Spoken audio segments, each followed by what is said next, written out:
Welcome everybody to episode 37 of the Rap Kid podcast. I'm with a few of my guys, not the full crew. Potty is out this week, so I got my boys. He's come down with pneumonia. He's come down with the work ammonia. We got Birdie, we got Crisp Apples, and myself, Chris Platte. Gentlemen, I'm excited for this episode because there was a lot of Chris Platte shit in this episode. Like, there's a lot between, and I should know this because I write the topics. So yeah, you do have home court advantage there. Yeah, but at the same, I leave it open to you guys to suggest topics. Yeah, for sure. But there's just a lot caked in. So why don't we start with some Chris Platte shit? I saw the Pharrell Lego movie. Oh yeah, you did see that. I saw the Pharrell Lego movie right after last week's pod went up. I tried to get y'all to be a group outing, but y'all were like, Pharrell's weird. I'm not seeing a Lego movie. I never said that. Those are your exact words. No, well, I said Pharrell's newest shit is whack, but yeah, I'd see the movie. So I saw it, and honestly, I had low expectations. But I also understand that I'm a hip hop nerd, so I was gonna probably love it anyways, even with low expectations. Can you imagine how his body felt when Lego Kendrick Lamar came on screen? Leg was shaking. He got chills up his spine and shit. Hey, that's out of pocket. Leg shaking is nuts. I ain't gonna let you get off. I ain't gonna let you get off the crazy. But I did know the part in the movie because Kendrick was in it for, I want to say, less than 2 minutes. I did know the part they were setting up for it. Because the way they set it up in the movie was, spoiler alert, for anybody, because it's near the end, so I guess it's the climax of the story. I don't really know what a climax is in a Lego movie. It's all right. It's also it's Pharrell's life. You could find this on Wikipedia. Yes, true. But the moment they build up to is Pharrell drops Happy, right? And so that's obviously a banger. Uh-huh. And so everybody's like, oh yeah, Happy's fire. Then he goes through this depression. He's like, man, that's a great song, but I make serious music. I want to make serious music, and there's all this shit going on with the police in the community. And I was like, I turned to my girl and I go, I know exactly what they're setting up right now. And then, sure enough, the screen goes black and white, and they mimic the Alright video of Lego version of Kendrick. Oh, really? Yeah, and then Kendrick just says 2 sentences, and then boom, it's done. But that's it. Was Pharrell a producer on that? Yeah, so he was the executive producer. No, of Alright. Oh song. yeah. No, he's. Oh, you didn't know that? No, he's he's. Oh yeah, actually no, the four count at the beginning of the song. I never put that together. And also, he's got vocals on it too. We gonna be all right. That's Pharrell. Mm-hmm. Oh. I knew that. Yeah, I didn't even know that, honestly. Wow. Kendrick Lamar card revoked. No. It's all right. My legs won't be shaking in the theaters. It's all right. Relax. No, but I gotta get you back. The crazy thing is, you know what? I mean, thinking back, I think I did realize that at one point because of the 4 count at the beginning. Because the whole thing with the Pharrell which he didn't acknowledge in the video in the. This is a perfect. That's a perfect opportunity to acknowledge that. Be on the 4 count God. Yeah, no, he didn't. But no, it was honestly it was cooler than I thought. It really was. The animations were cool, and then Rob Markman had a good breakdown of the perspective that I can't have, and he was it's cool for people that are in the inner city to see that are going through things to see the Lego world, see what's looked at as utopia. But and I was like, that's something that I can't I can't speak to, but I respected the hell out of that part. I just thought personally, well, yeah, it's I thought it was a well done movie. It's representative, you know, more of for sure. It's more of a you can be more my thing with Childish Gambino, right? Is I think he says the right things when it comes to his music and his art, but I don't think he executes it well enough to where it reaches people. Right. He'll say fuck rap, be like learn coding, like, you know, and it's like that's a cool message, like, especially to people that only think one way. Like, it's cool to open their mind, but like I just feel like the way he does it, and it's not fair for me to critique. But he doesn't get the point across very well. But back to the movie, I thought the movie was honestly, I really thought it was dope. Like visually, it was enticing.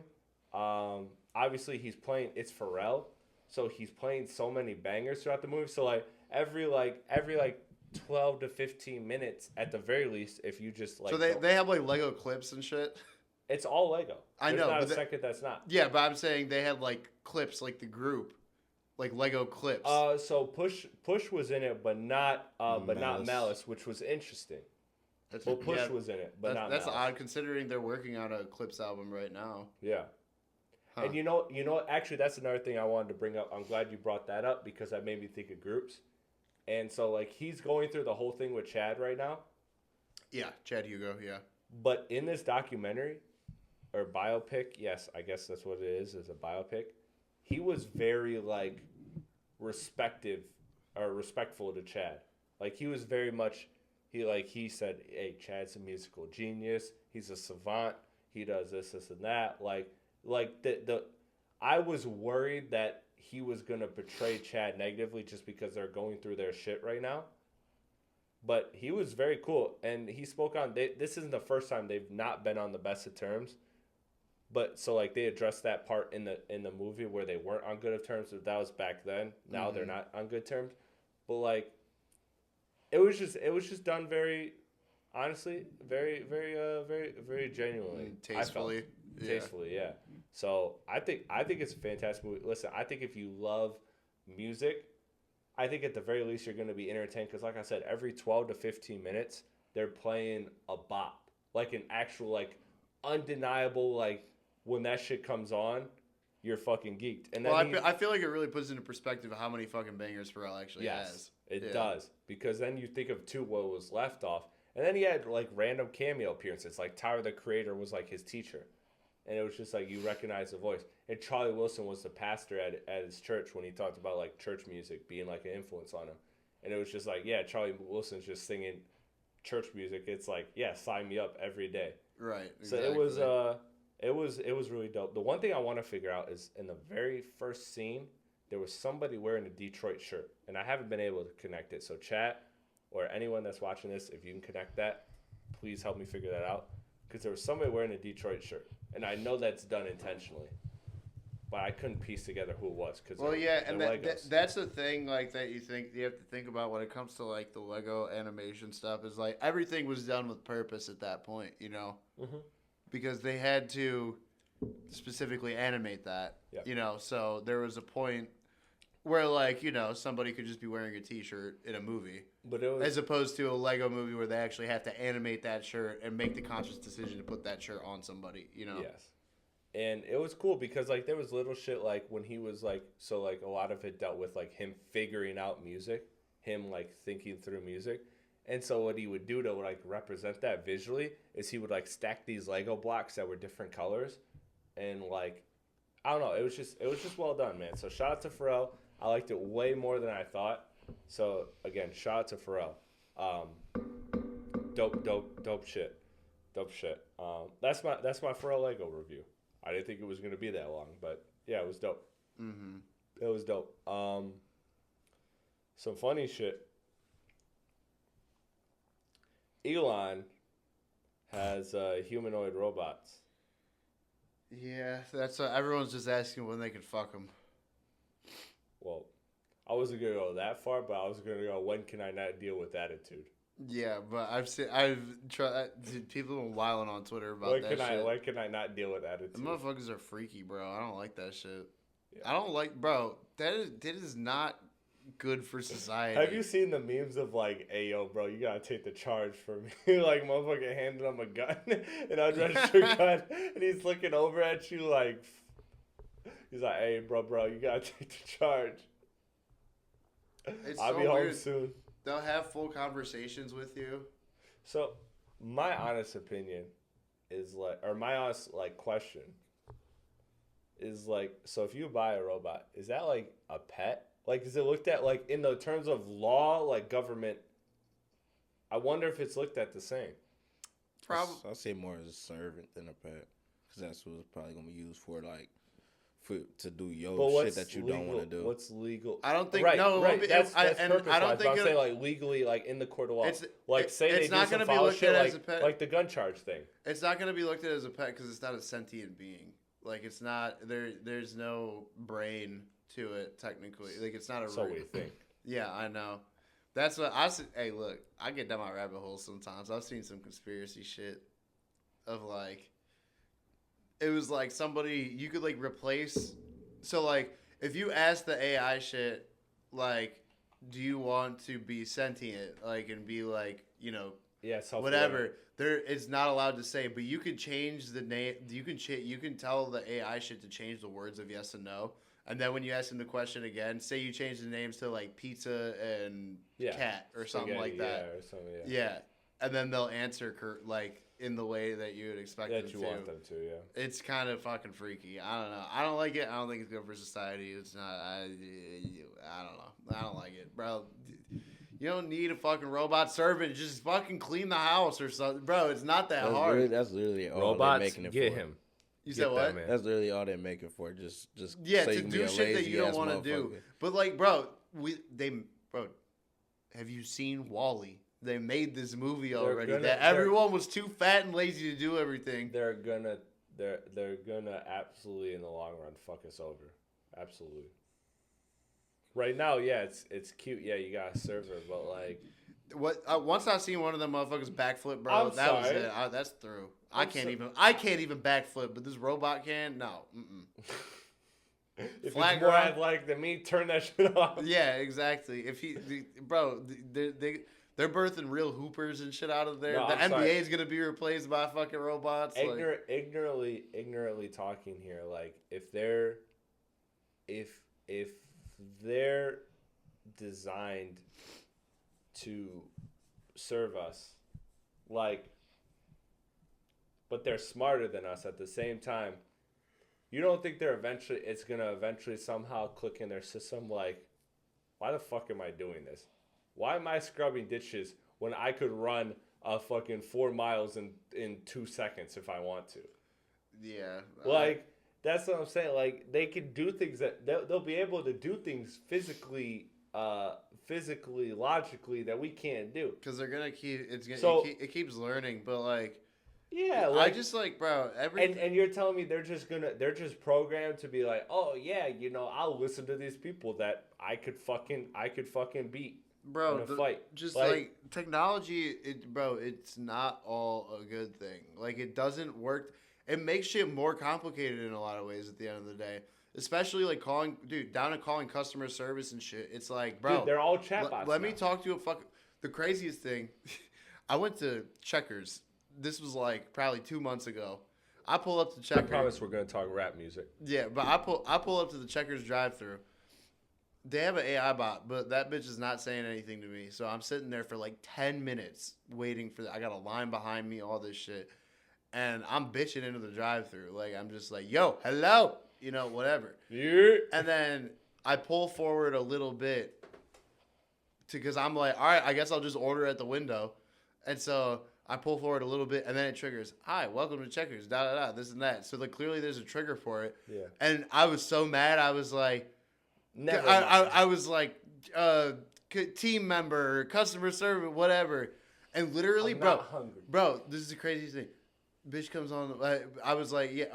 I wasn't ordering. I had an online pickup, and I was like, yeah, I got to pick up for Chris. She was like, you could have told the robot the same thing. Pull up to the window. I was like, for real? Yeah. I was like, you literally can't do your job at all. Like, I'm asking too much from you. I'm asking you, bro. I already placed the fucking order. You don't even gotta take my order. Like, it is not that deep, bro. Like, speaking of robots, Kanye's teasing an AI album. He said all mumble, and then he said his dad something about his dad. People are interpreting that as AI. What? That message was AI? No, not that message was AI, but that means like work-wise, he's just gonna fucking piss away this music. Like it's just gonna be what it is. He's just gonna let the AI. That's why, look, hey, Carnival was way too overhyped, let alone anything else that he's done in the past. Fucking, yeah. I don't know what's going on with that guy, bro. Yes, sir. Yes, sir. Let's talk the BET Awards real quick. I promise we won't spend a lot of time on it, but I feel like that's one of the things that like BET Awards. Let's just say that it's very like indecisive because you have a lot of people that are like the idea of okay like a black media platform in hip hop, we should value this. But we also get that on the other hand, we also get everybody only caring about the Grammys and disrespecting the BETs. We got people that win BET Awards that don't even show up. I'm not making this a call to action because I can't go there. But for me, where y'all at with BET Awards? Like in terms of that battle between that and the Grammys, like it's an interesting battle because it's like in theory, if everybody says fuck the Grammys, we put our value in BET Awards, cool, then I think it does something. Yeah. But I think that's also right now the money has and always will be, truthfully, if we're being honest, in the Grammys. So like hip hop has this like very like weird relationship with the Grammys where it's like fuck the Grammys. Oh, you got it right this year. Shout out the Grammys. Well, I think what makes the relationship different is like the Grammys are all encompassing for music that it includes hip hop, where the BET Awards, I mean, hip hop is a predominantly black art form. So it kind of like it operates a little differently. Like, you know what I mean? Because the Grammys, they have a hip hop section too, but it's like, who are you going to believe? I feel. I don't know. Honestly, I don't even know when any award shows are going on at this point. And even my algorithm doesn't even give them to me. Me too. I didn't even know the BET Awards happened until we talked about it in the group chat, honestly. Yeah, no, and that's the thing too, is that's where I'm at with it. It's like truthfully my answer is kind of in the middle of I want like just a new award system because Grammys, people are like, oh, fuck the Grammys unless their favorite artist wins. And then suddenly a Grammy means something. Suddenly once, like, it's... Such as Igor. It's fuck the Grammys when Macklemore beats Nothing Was the Same, Good Kid, Mad City, and Yeezus. But then when Igor wins, it's, wow, look at Tyler's got a Grammy. Like, that's what it's a very like kind of kitschy thing. People go back and forth to justify your own opinion. Well, and that's just it. It's like not even just reworking awards in general, but I think that's become a problem. Look, we've talked about it on this podcast. Is everyone's too obsessed with numbers, accolades, and all that shit, and it takes away from the music at the end of the day. But I do think in my utopia perspective of hip hop. Or of music in general, but obviously I'm focused on hip-hop. In my utopian world, there is some sort of award ceremony that validates the people that are doing well, that are succeeding. That's always like in my perfect world, the Grammys are just the Grammys, but they have rap right. Right. Like cuz I respect the like precious I get why it is, and it's like it didn't even. But they just continuously disrespect hip hop, so it's like, bro, like Illmatic didn't win, like it's like, bro, like the way hip hop is continuously disrespected. Then every 7 years they're like, all right, let's get this one right. Yeah. Like it's frustrating to me because the Grammys have that institution and that history, to where like rap should want to be accepted by the Grammys, and I think it does. However, it's just continuously hasn't been. Yeah, because it's so really like in my utopian world, rap is like just respecting the Grammys and everything is cool. Because I do think there should be a place where Birdie, I'll let you chime in here. I do think there is a place where music, particularly in our world, in the rap cave, hip hop, should be accurately represented, and I think that's important. Like, I do think whatever it is, even if it's not rap, I think you should have an award ceremony. Like, the idea of an award ceremony, the idea of, no, you were the best.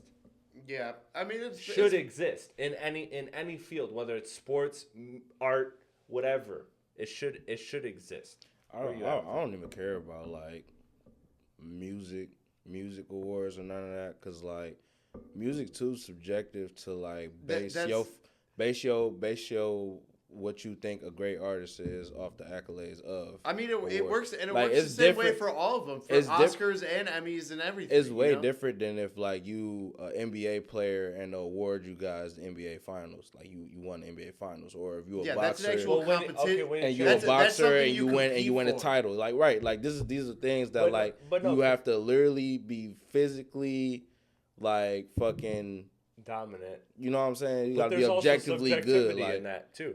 Let's take not the championship, because the championship that's black and white.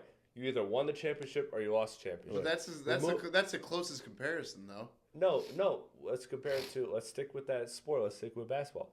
MVP award, Defensive Player of the Year award, Rookie of the Year award. Like those that are a conversation. The categorized ones. They are a culmination of things. They are a culmination of. Let's be real. The MVP award, you're not winning it in the NBA unless there's like a media push behind you. Unless there's a narrative. But then it brings it back to, though, is do you really give a fuck?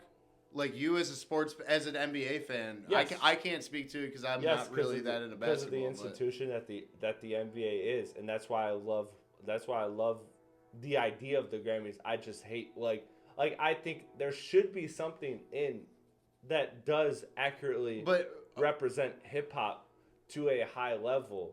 That means something, because I do think we have all these conversations every week, and we're gonna have this at the end of the year. We're gonna have the conversation of who is the MVP of 2024. Spoiler: I think we're all gonna have the same answer, but those conversations have to happen because they're important. They're important in the history, in the context of the year, because when people look back 30 years, this player was the best player. And yes, it may have been subjective how we got there, but we had a group of people that we respected, and that's a whole nother thing with the Grammys of who's voting, who's not. Right. But it's decided by a panel. Right. Yeah. That's what I'm saying. So like there is that part of it too, which is tricky. But I do believe in just from a strip everything perspective, I do believe in the need for there to be that. Not that it is the end all be all, not that this writes everything in stone, but it is as accurate as possible, because we need to document that in 1997 Jay-Z was the best rapper alive. I know. We need to represent in 2002 Eminem was the best rapper alive. Like we need to have those moments. Like when Get Rich Die Trying came out, we need to understand that, like, we need to crystallize so that we can look back in history that 50 Cent was the best rapper in the world and nobody's touching him. Like we need those moments, because that's important to legacy, and that's what we're defining. Because we're not people. We didn't grow up with the message. We didn't grow up with the Furious Five and Grandmaster Flash. Well, we all heard that. If I'm about to compare the awards, like to rap, well, not necessarily like rap or hip hop awards. It'll be more like an individual sport, like boxing, to where like it's a 1-on-1. It's not subjective. It's the better man wins, or the better man gets it this year. To where like we can compare a boxing match to the year that Kendrick and Drake had. Clearly, Kendrick knocked Drake out, so he is deserving of all these titles that he's about to get. To where like when it comes to shit like MVP and basketball, it's like, damn, SGA been scoring 30 points a game, and he done brought back OKC from out the dump.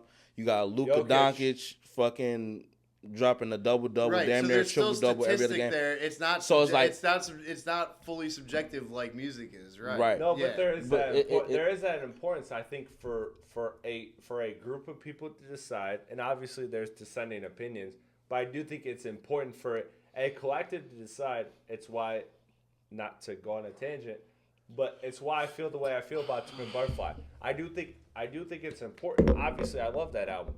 But I think it's important that so many people love that album, right? Like, so it's not just me. I'm not just crazy. I'm not on this island.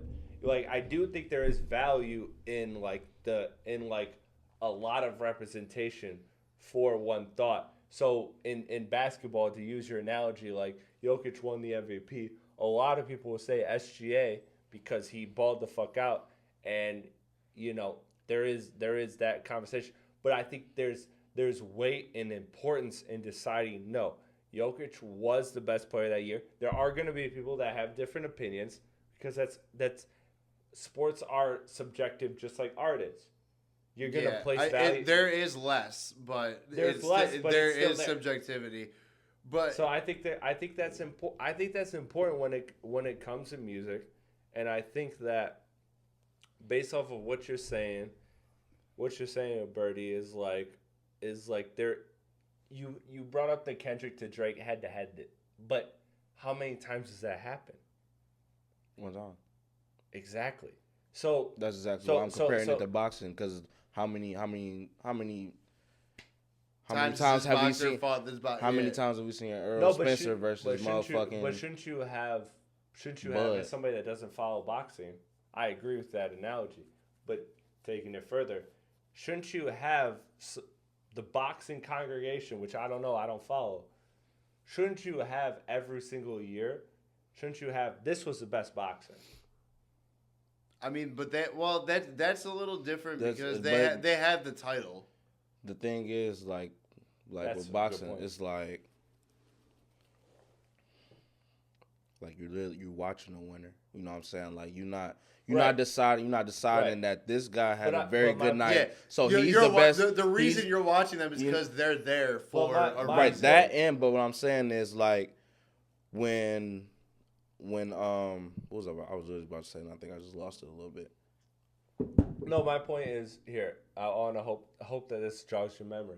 Is my point is not every year. Sorry, you have a direct head-to-head.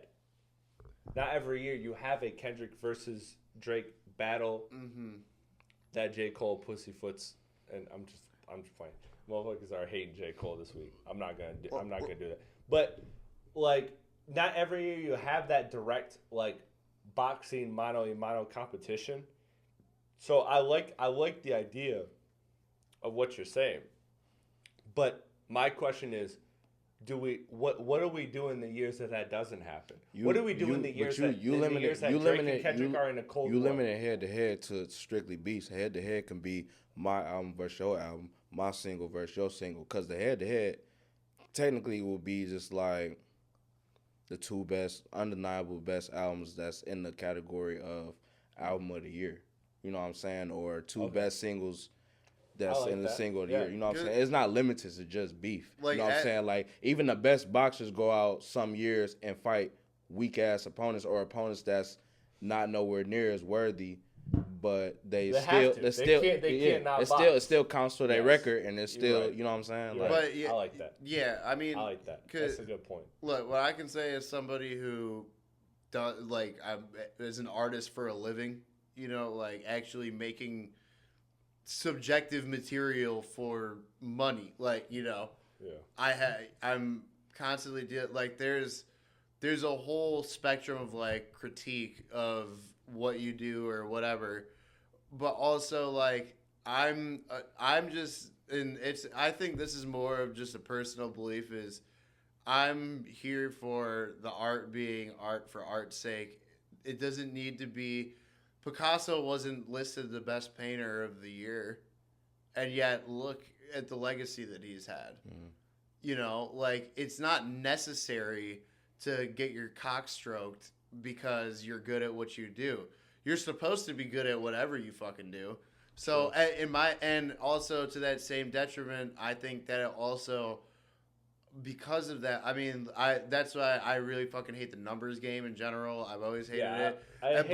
But it kind of attests to the same thing, is that you're taking away from the main objective, which is the music itself. Yes.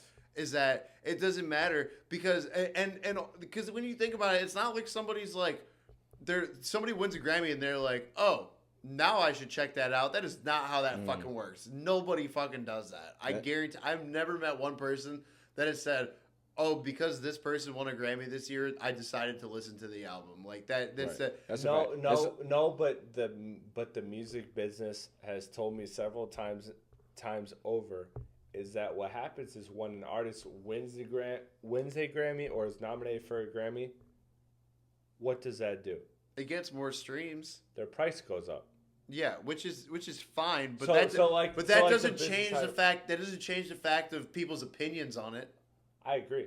I agree. I'm just talking again. That's where like that's the threshold that is interesting. Is like the business versus art. Like that's always gonna be the battle. The one thing I want to get to with the BET Awards, because like, okay, Kendrick won 8 of his like nominations. Like he swept it, but I think we all kind of expected that based off of how he is. So I don't want to get to that part. I think the one that had a lot of people in uproar is, and I think we're gonna get a split decision here, is Alchemist won Producer of the Year over Metro. I'm not knocking that though. I'll take it. I'm not knocking that. Hey man, I get it. Metro came out with two heater albums and undeniable. And then had and the song that shook the game, but. Like Alchemist, you know what I'm saying? He really been doing his thing. You feel me? He had to collab with Big Sean. He had one of the biggest songs in the beef produced. Like I don't see how it's not deserving. And what I will say, which is definitely the contrary. I want you to speak. Yeah. The contrary as the producer guy. Yeah. Yeah. As the contrary to it, a lot of people might not agree with me or whatever, but. I love Metro Boomin's production. I think he's fantastic, and he's been a staple in hip hop music for a decade at this point. More than a decade. Hip hop without him. Yeah, but at the same time, as somebody who makes beats, it's the same beat. Like he doesn't vary much from what he does. Like he lacks the versatility. And that's where I think Alchemist, at least, although you could make the same argument in some senses for Alchemist, but Alchemist can do other shit. And he has done other shit. And you can hear it when you look at his catalog and what he's done. As opposed to Metro Boomin, who I am a very big fan of course. But at the end of the day, it's like, he's a pretty one-dimensional producer as far as it goes. They're good beats, that's undeniable, but... that also he doesn't have the versatility, the way he doesn't move around as well. So, but we're just talking about this year. I don't know if you're talking about overall, but like this year. Where I'm at in terms of argument is. Yeah, I could say for this year too, because I mean, okay, he did these 3 albums, but he's still, again, every album is I'm a man-barian, I'm a librarian, like. Oh well, we're not talking about Alchemist as a producer though, or as a rapper. I'm saying, but yeah, but he produces the same beats. But he can do other shit, and Metro can't. You don't think? And he has done other shit, and Metro hasn't. I agree with that, but if we're looking this year he has. If we're looking at a scope of. So this year Metro has done different shit, is what you're saying. So I'm saying that this year he hasn't and Alchemist has. I think Metro should have won because I think they're both doing things. They're both sticking to their pockets. I think Alchemist, and maybe this is like the most like coldest take and it doesn't have a lot of heat to it, but Alchemist ain't winning this if he doesn't have Meet the Grams. That's because you know what it is like Alchemist stuck in his lane and he did it very well. And I don't want to discredit Alchemist. Alchemist is one of the best producers, one of my favorite producers. I don't want to discredit him. Metro also had a fire year where he produced 2 People argue album of the year contender, and they argue between those two albums. So Metro produced his ass off, right? And obviously each of those projects have a sound.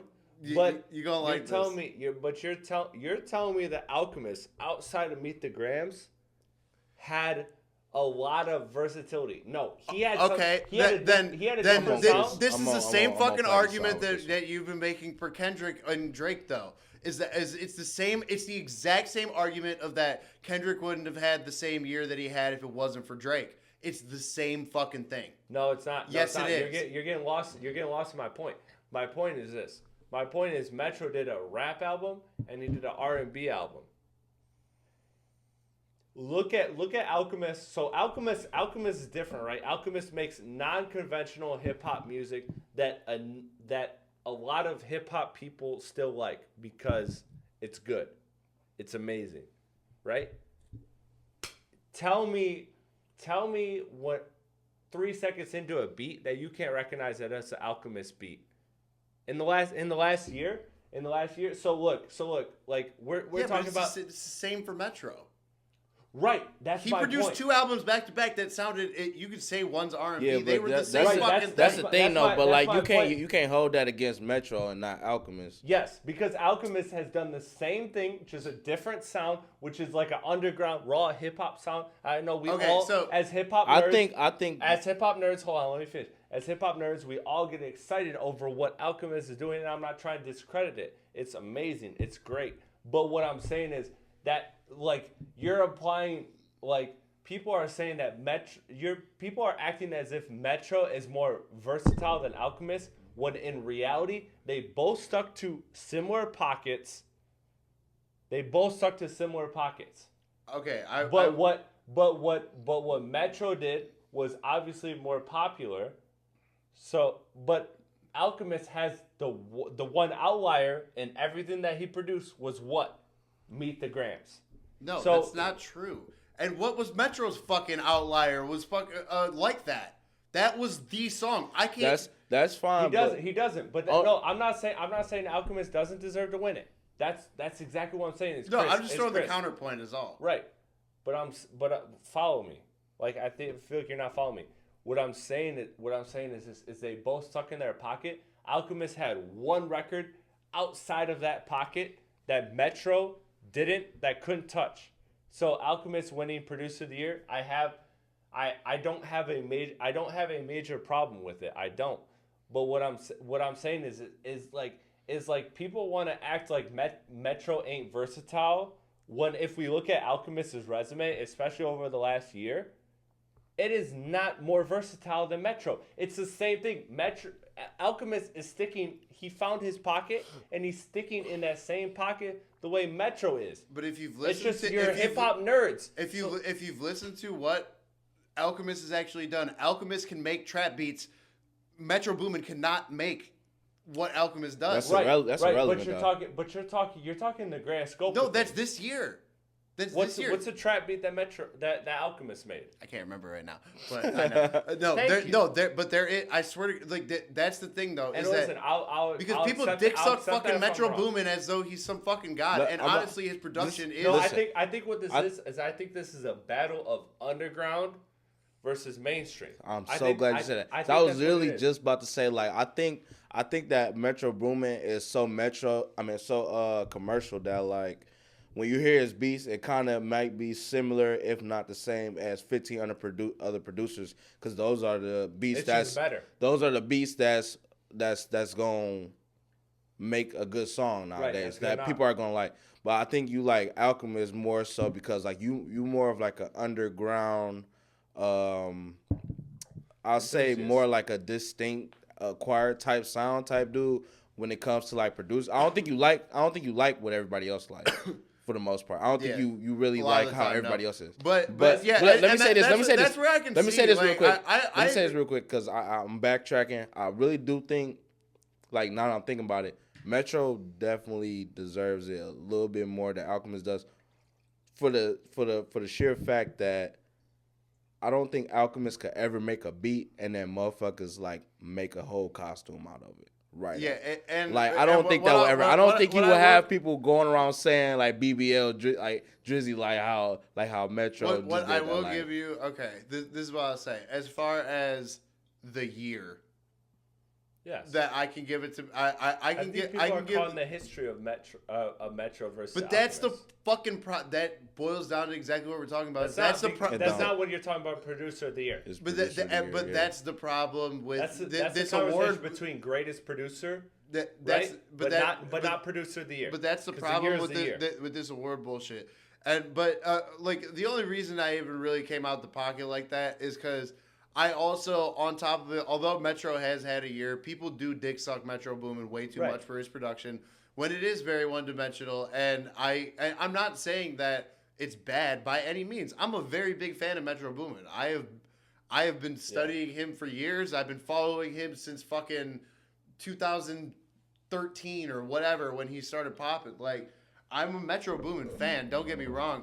But at the end of the day, is like, and that's why this award bullshit is because it's fucking subjective. It's about what one person likes. And because the Academy decided that they like this more, I'm not even saying, because even not to give it to Alchemist, do I like Alchemist more personally? Yeah.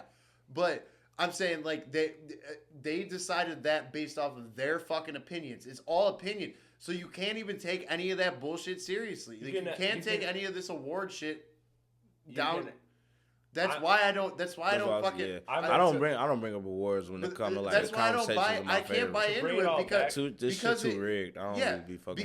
Because it's a select group. It's a group of people, not the general public. It's a group of people. Right. If the mass voted, it will definitely. I feel like it will hold more weight if the mass actually. Yeah. Had their vote on it. But regardless of who it is, it's just like it's because it's a group of people deciding. It's the electoral fucking college, literally. That's where my like utopian society comes in, like the way people, and I'm not gonna get into election and political beliefs, but like Trump, the same thing. we always toe the line on this podcast because of how similar things have been lately, but but that was funny. That was a great timing. But like, I do think there is, like, that's where you decide the group that represents. Like, I do really, call me old fashioned, whatever you want to call me. I do believe in the value of having people represent the general population. Now, obviously, not everybody's always going to be represented, and you can disagree with those opinions. My whole point with the Metro versus Alchemist thing was that they aren't this world apart that like people on hip hop Twitter want to act like Alchemist is just this like otherworldly producer and Metro can't sniff him because of like this isn't, and like the versatility when I'm looking at Producer of the Year award, that's what it is. It's not Producer of the Lifetime, it's Producer of the Year award, and they both stuck to a very similar sound. Yeah, and you can like whichever sound you like more. I don't give a fuck which sound you like more. I can agree with that, but it literally, I mean, if you boil it down to, bro, Metro just recycles drum patterns at the end of the day. At least Alchemist fucking switches that. Like that, even if you could tell it's an Alchemist. I don't give a fuck if this nigga Alchemist switch a beat pattern once every fucking 30 songs. Like, that's cool and all, like, but that's not like nothing crazy. Like, but we're talking about Producer of the Year. Yes, though. Of the year, nothing more. We're not talking about his whole criteria, what he did in 2018, and you know what I'm saying, just the year. You know what I'm saying? I think what you and a lot of people, and not to like point you out like that, but I think because I know you see our side of it, but I think that there's a lot of people that are caught in the like history of it versus like the reality of it is that Alchemist has sticked in a similar pocket, Metro has sticked in a similar pocket. You can like what you like more. I don't give a fuck whether you like the Alchemist production more or the Metro production more. But let's call a spade a spade. They both operated very, very much in their same realm. The one difference was Meet the Grams. That's why I'm not. What do you mean? You're making the same argument. It's that is the same fucking argument. No, like that is not a very out there beat. But it's the biggest fucking highlight, and it was related to the beat. No, that's not what I'm saying. That's not what I'm saying. Meet the Grams is not an out there beat for Alchemist. What a lot of people are arguing that why Alchemist beat Metro is because of versatility. And what I'm pointing out is that they both stuck to a similar sound, but like that is not drastically from Metro's production. But Meet the Grams, in terms of this year, was way more out there. Like, so by definition, Alchemist had more versatility. But in reality, when I'm looking at the grand scheme of things, it's really not that different. It's really a one record thing. And I think they're both great producers. I think they're both talented. Birdie. I think it's just one of those things where it's like, you like what you like, man. You know what I noticed? Like, now I'm starting to see the fans of the producers treat the producers the same way the fans treat the artists, rappers that be on those producer beats. So, like, who would be on the Alchemist beat? Let's say somebody like Earl's Bodie. Loopers. They'd be like Bodie James. Bodie James. They'd be like Bodie James. Like Bodie James, yeah, he's a real rapper. Yeah, this, that, and the third.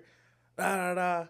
Then it'd be a Metro and 21. Oh yeah, 21, he's ass. He never talk about anything. He's always doing the same thing. But that's just how argument could be. No, I'm just saying entirely reversed. I'm saying that's how, like, I'm just putting in perspective how like the fans of the producers is literally treating how they be treating their rappers that be on their beats. What I will say, as like the resident producer fan who, like, I'm specifically fans of producer, like, that's always been my thing. Go ahead and make your opinion weighed more than us. I'm fucking with you. Yeah, no, but it is in this realm. Ain't nobody fucking with Lex Luger anyway. No, my point is that people in this realm. people who are like really into production and shit like that get really like snobbier than rap snobs. Yes, for sure. So like, and that's why, like, look, take everything I say with a grain of salt.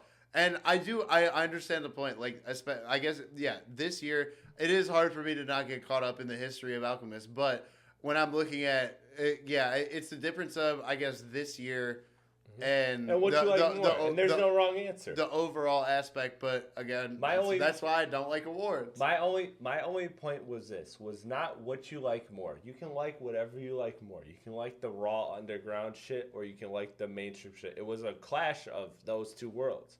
You can like whatever you like, but let's call a spade a spade. Well, and that's kind of where hip hop sits in a lot of senses. Is split right here. You have your outliers. Well, let's acknowledge that, like, okay, like, it's not like one side is doing way more than the other side. No, just one side is unconventional. You like that unconventionalness, but that one side is sticking to that unconventionalness. I'm not gonna lie. I would put Metro out doing Alchemist this year though. I'm not mad at that. I'm not mad at that. That's fair. I'm okay with Alchemist winning.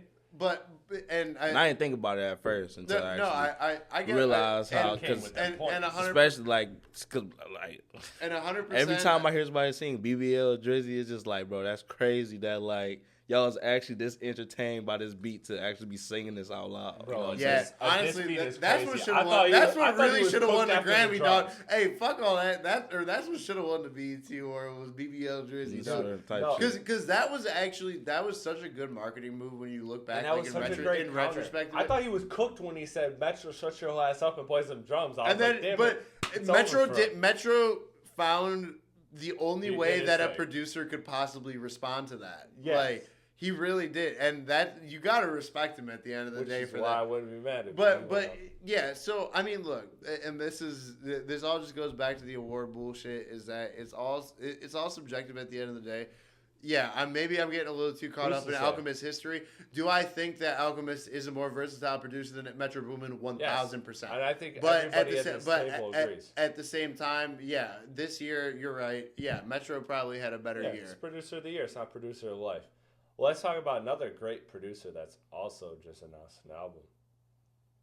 Tyler, the Creator. Well, okay. Transition game on point. You see the vinyl, man. Yeah, okay, hold up. My goat is coming, dog. So he's coming with a Chromacopia. Chromacopia. Yeah, I knew you was gonna know. So Chromacopia. All right, look that. Let me cook real quick.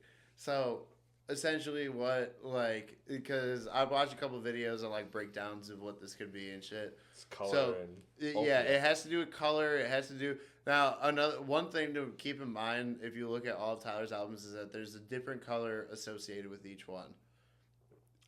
There's different, so if you look at Goblin, it's kind of a teal blue that's associated with it. Wolf is a light blue. Call Me If You Get Lost is the lightest blue out of all of them. But then you have pink with Igor. You have orange with Flower Boy. You have pink with Cherry Bomb. Or pink, red. Yeah, so you have a color associated with each one. This one is like a stark, green color.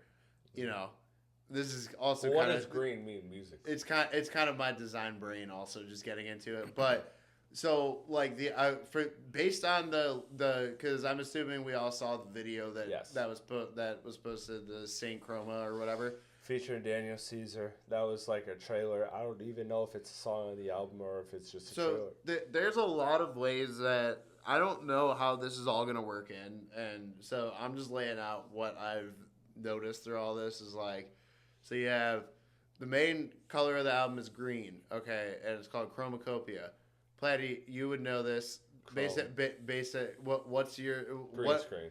Green screen. Chroma keying. Yes. And then also there's some sort of definition somewhere. I don't really know what it is or how it works. I'm kind of blanking on it. But there's this certain meaning behind how the whole thing was in black and white and then it, boom, turned into color. Of the whole thing behind chroma something and that. And so there's a lot of speculation about how this is going to go.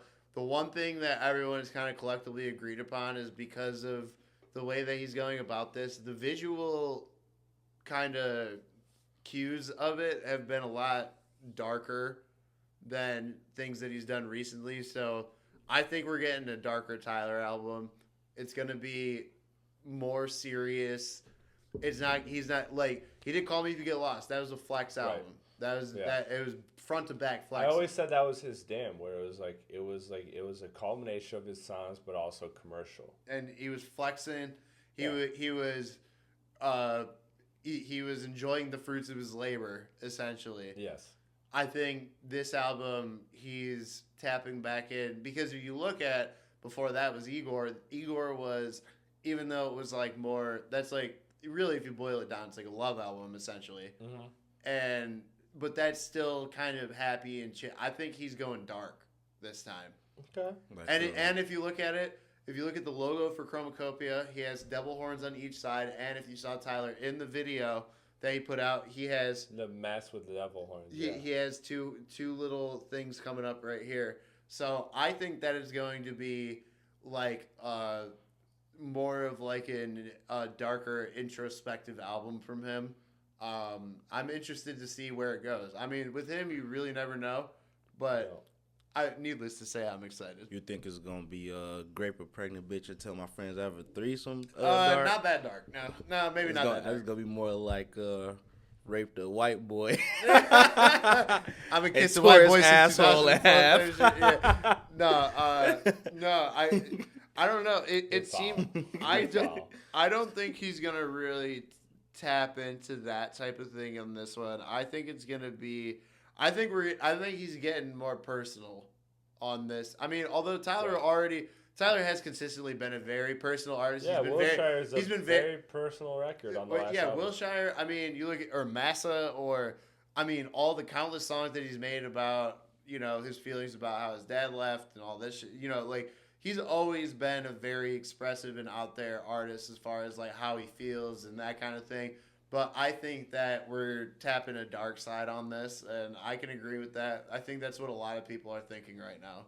So I'm glad the universe works the way it does. Is because last week we had something on the show topic that we didn't get to because we want to respect people's time. And this ties in beautifully and perfectly because I think for everything that you outlined that I won't go further on is that I feel like this is going to be another Igor, it's going to be an experimental album. It will be. It will. I don't think it will be a Call Me If You Get Lost, which was very, like I said, it was commercial it was appeal. His version of Damn, where it was like I took the elements from every album that I liked and incorporated them here and made it commercial. Yeah. That's what I think that was. I think this album is going to be something different. It's going to be something not Igor, but Igor in terms of experimental. Like difference and experimental. I think that you're right, and that's the last that I did forget to say that is that I think that it's going to be essentially like the polar opposite of Igor in theme and feeling, but sonically the same idea. Like as far as him going outside the box, being like very experimental. Yeah. But I think where Igor was overall a very happy, cheery album, I think this is like the darker. Exact juxtaposition of that. Like essentially, I think that's like what we're getting essentially, because even the rollout is similar. Yeah. Like there's a lot of similarities to Igor in this, and I'm very I mean, we're all excited for Ty because he's one of the biggest dogs. But I want to dovetail that into the conversation that we had before, or that we were supposed to have before, is that experimental albums, because A$AP Rocky said that this was quote unquote, he's got an album coming, quote unquote, this is my most experimental album. On top of testing. So where I want to go with the experimental conversations, I want to honestly so I did a look. So I looked through some of my favorite artists, and I looked through like experimental albums, and where I want to just focus on the word experimental.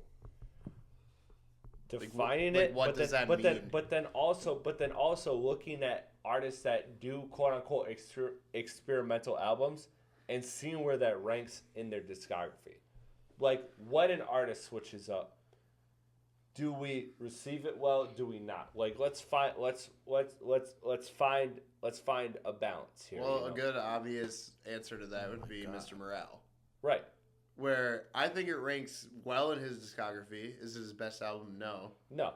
But I think it ranks. It's top 5. Is his best album, and that's experimental as well. Experimental. And Mr. Morale, I'd still put it in top 5. But any artist. Yeah, we don't have to. So that's what I'm saying. So I wrote down like names of several people. Like I wrote down Schoolboy Q. I wrote down A$AP Rocky. I wrote down Drake. I wrote down a lot of our bigger artists. Vince Staples' Big Fish Theory is a good example of experimental. Right, and where would you put that in Vince's discography? Honestly, not that high. For Vince's discography specifically, considering what he has now. Now name between Vince Staples, Ramona Park Broke My Heart, and fucking name. Okay, Mac Miller. Mac Miller would his experimental album. That'd be Faces. Where would you put Faces? Faces is my favorite. That's actually at the very top of the list for me. Okay, upper tier. That's interesting. I never thought of it that way because that is by far Mac's most experimental album, and that is my top project from him. So that's where it doesn't rank that way for the most experimental for other artists. Yes, and that's a conversation I want to have. So I did like Schoolboy Q, like Blue Lips. We all decide is like experimental comparatively to all the other albums he's had. And where would you put Blue Lips on Schoolboy Q's album? It's a top 3 at least for me. Okay. I think it's absolutely it's what we. I mean, granted, there's only I guess you have Habits and Contradictions and Setbacks and album. Yeah, technically, yeah. If you want to do that. But really, okay. Would you define it as experimental or find it as sound? No, I'm not even considering experimental. I'm just ranking it in the discography. But the top 3 for me, in no working order, in my opinion, would be Oxymoron, Blank Face, and Blue Lips. So it's like, okay, like I think an experimental album for J. Cole. What would you say is an experimental album for J. Cole? See, nothing. KOD. Nothing. But it was the sound wasn't that experimental. The concept was experimental on that. Right. That's the difference. Because where did you rank? And this is funny because you had this. Because that's the difference. Though I love KOD. Right. But and nobody else that is on this podcast or has been on this podcast likes KOD. I have that as a lower ranked album. Like I love it. Okay, Birdie. Like name some of your favorite artists. Like we're just bullshitting here because that's what I want to get to is like the interesting thing about experimental is I think it's a great conversation because it's like it really does depend on the artist. Like when you're looking at it, there's certain artists that like their experimental album is like their best album. And then there's certain artists where like their experimental album is like, ugh, I wish you never did that. Yeah. Yeah. So I say all this to say. Actually, go ahead before I say that. Go ahead. Some artists, just any artist in general, and we try to crack the code on what their experimental album would be. And not every artist has one, by the way. Like I think that Yeat's last album before this, yes, in terms of you, was Birdie, experimental. like in terms of who you're a big fan of, that would be the I think experimental 2093 album. is experimental. That would be more out there. See, and you didn't like it as much. I loved it, but okay. I wasn't a huge fan of it either. I got a whole lot of Red as one of the best experimental albums. Yeah, I could say that's experimental as well. Because if you look at Playboy Cardi's discography prior to that, it all kind of falls in suit, and that's the real outlier. And that's an outlier. And I'm gonna take 808's Heartbreak. Yeah, I can put that. That was one I had. I ranked my top experimental albums, and if y'all aren't ready to do that, that's fine.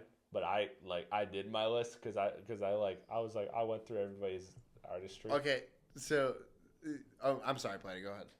No, we'll stick on Kanye. Yeezus. That's what I was gonna say. I was gonna ask you guys.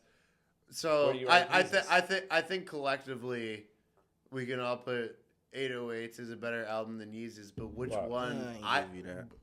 But what do you think was the more experimental album out of 808s and Yeezus as being the obvious two?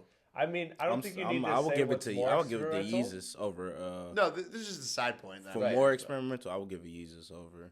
I think so. I think so too. Because 808s ain't nothing but just him singing. But Yeezus is like T-Pain, and also, he was hopping in the T-Pain bag for real. Also, which to play to the Kanye point of 808s is like, although it was experimental at the time, it also kind of formed the sound for what was to come. At the same, so the experimental side of it kind of lost a little. Right, but I can't hold that against. Like, if an experiment is a success. If you stumble upon the cure to cancer, exactly. You're not sitting there like I really wasn't trying to do this. Oh, I completely agree with that. I think it is.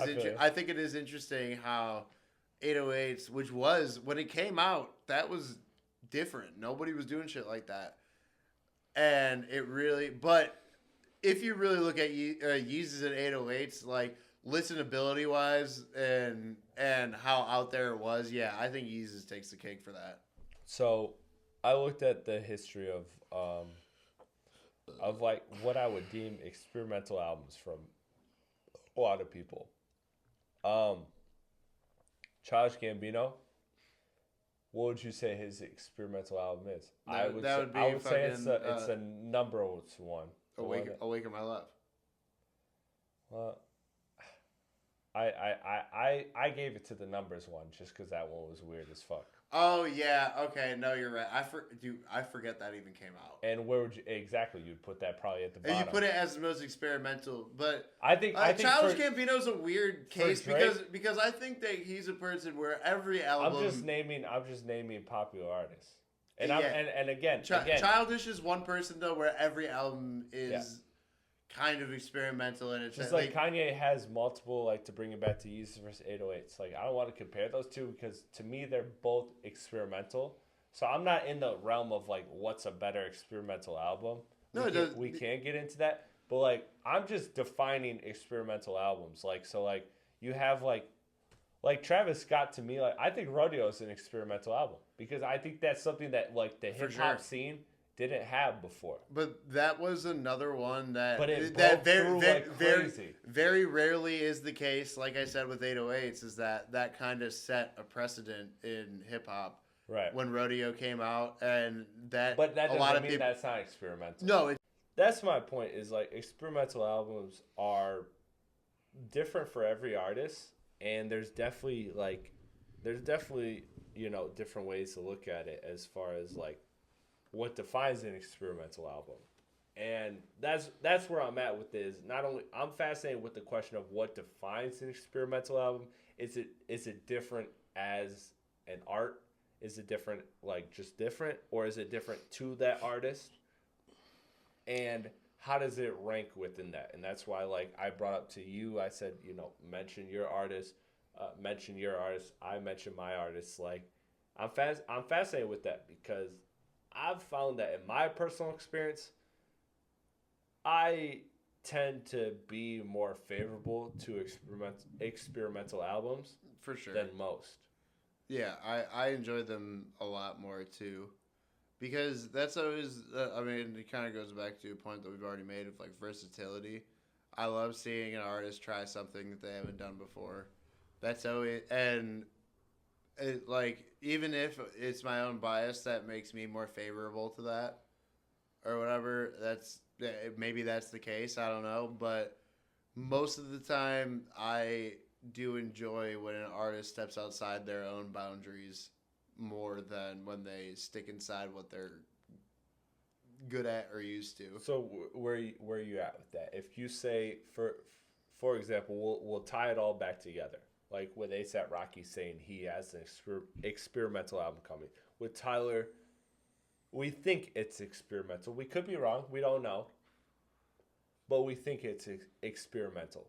So, like, say your favorite artist comes out with, says in an interview, I'm doing an experimental album.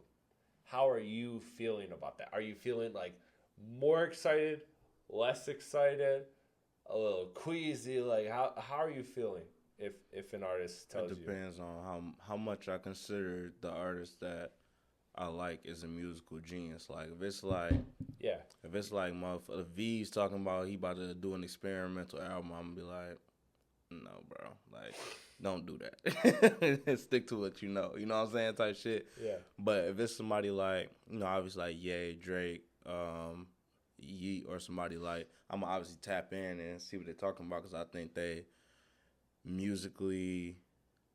Their IQ was just up there when it comes to and they style and their ability to vary within styles without even doing a experimental album.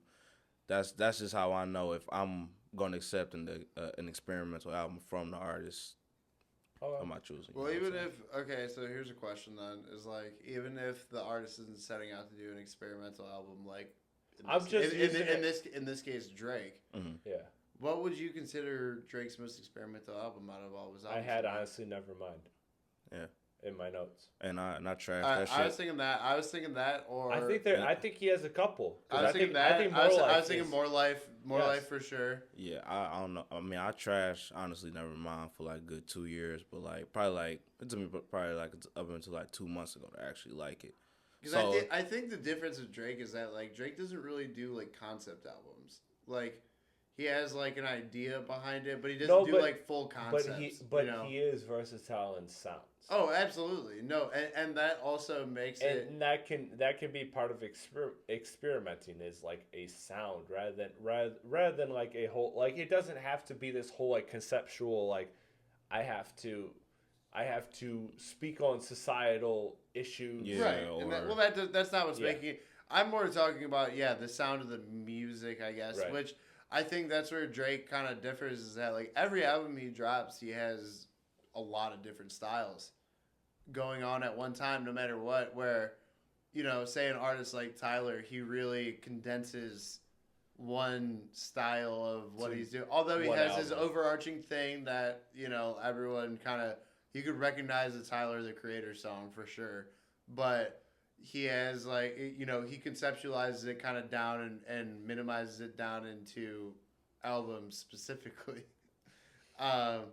Where like Drake, he kind of sprinkles everything in as he goes along. So it's like Drake is an experimental artist. He's done so many different things, but yeah, I think that just like like the fact that he hasn't really done, I guess, yeah, honestly, never mind. The best example of doing like a whole album that was based around like one specific idea. But tying it back to you, I asked Birdie the question. I'm gonna ask you the same question. So take your favorite artist for example, because this is why I cooked this up. Was specifically now 2 of your favorite artists have one said it directly in an interview and one implied it in the art in Tyler. Tyler and A$AP Rocky are 2 of your favorite artists, and they're both seem like they're going an experimental route. A$AP has said he is. Tyler, you kind of know that. And again, maybe we're wrong. We don't know. That's the beauty of Tyler, is that we don't know. This could be the most like commercial candy pop album we've ever heard. Yeah, I guess you never know. Yeah. Or it could be experimental. We don't know. But I would think it would lean experimental. So knowing or assuming those things from those 2 artists that are some of your favorite artists, does that make you more excited for their album, or does that make you less excited, or is that indifferent? Does the word experimental, does it do anything for you in terms of your expectations for an album? I guess, well, if we're talking specifically Tyler and Rocky, yes, the contexts are different of how I view when they say experimental between both of them, because Rocky has already explicitly had an experimental album, and it turned out to not rank very well in his discography. Where Tyler, on the other hand, again, he's somebody who, I mean, Call Me If You Get Lost, like, it wasn't as experimental as a lot of the things that he's done, but it's still, like, Tyler is somebody who, it's a rare case of, like, every album is kind of experimental in its own way. And so they're kind of 2 different ballparks at the end of the day. But, I mean, am I excited for... The thing with Rocky is, like, I love the idea of him doing an experimental album, but how much do I trust him to deliver in the way that I want him to? Because of testing being like, Tyler has done albums that he's deemed as experimental or they have been experimental and whatever, and it's worked every time. Flower Boy, I would say Cherry Bomb. Igor, yeah. Well, I'm saying I'm more talking from in New Age Tyler. Oh yeah. So Flower Boy to Igor to Call Me If You Get Lost, like those are all. They're all kind of experimental in their own way, I guess. It's hard with Tyler's such a fucking anomaly when it comes to it. It's hard to say. It's different between those 2. I'm glad you made the distinction, because that's how I feel about it. Is like it depends on who is dropping the album to me. Yeah. 100%. Because that's why I look at I made the list. I made the list of everybody's albums and and like who I deemed experimental and what I didn't. And it's like some of these albums, yeah, I put them in the bottom tier. Like Childish Gambino's experimental album, I think was very lackluster.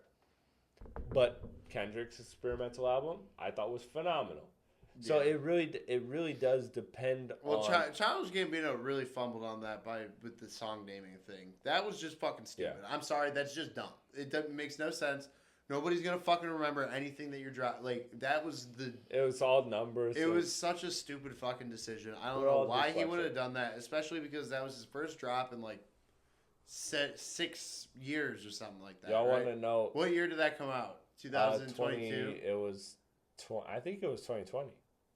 Oh, was that long ago? Yeah, so... He just dropped, dropped a remastered version, like, this year. It's a 4-year gap. Well...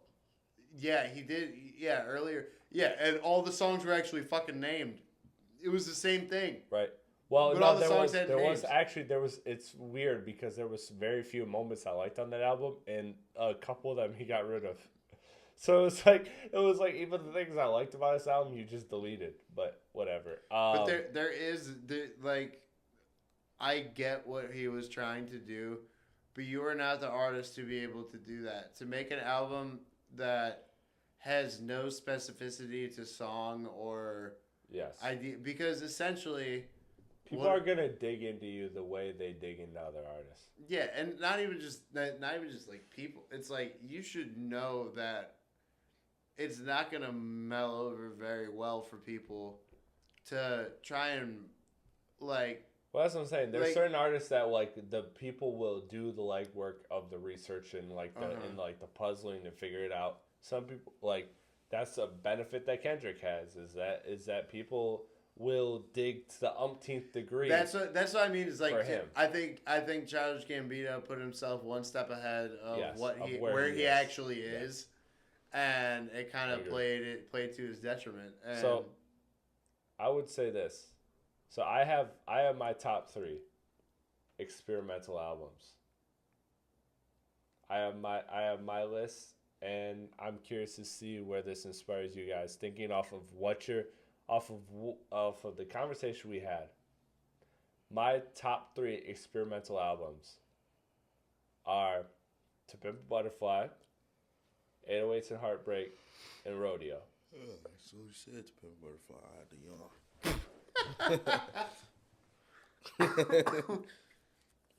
No, for real. I just had to go on some random shit. No, go ahead. Yeah, kill this experimental album. Go cook, Birdie. I know you got this. You don't want mine. It's gonna be Afterlife, Lifestyle. It's gonna be a V's album. yeah, Ganger. Experimental. So what are your?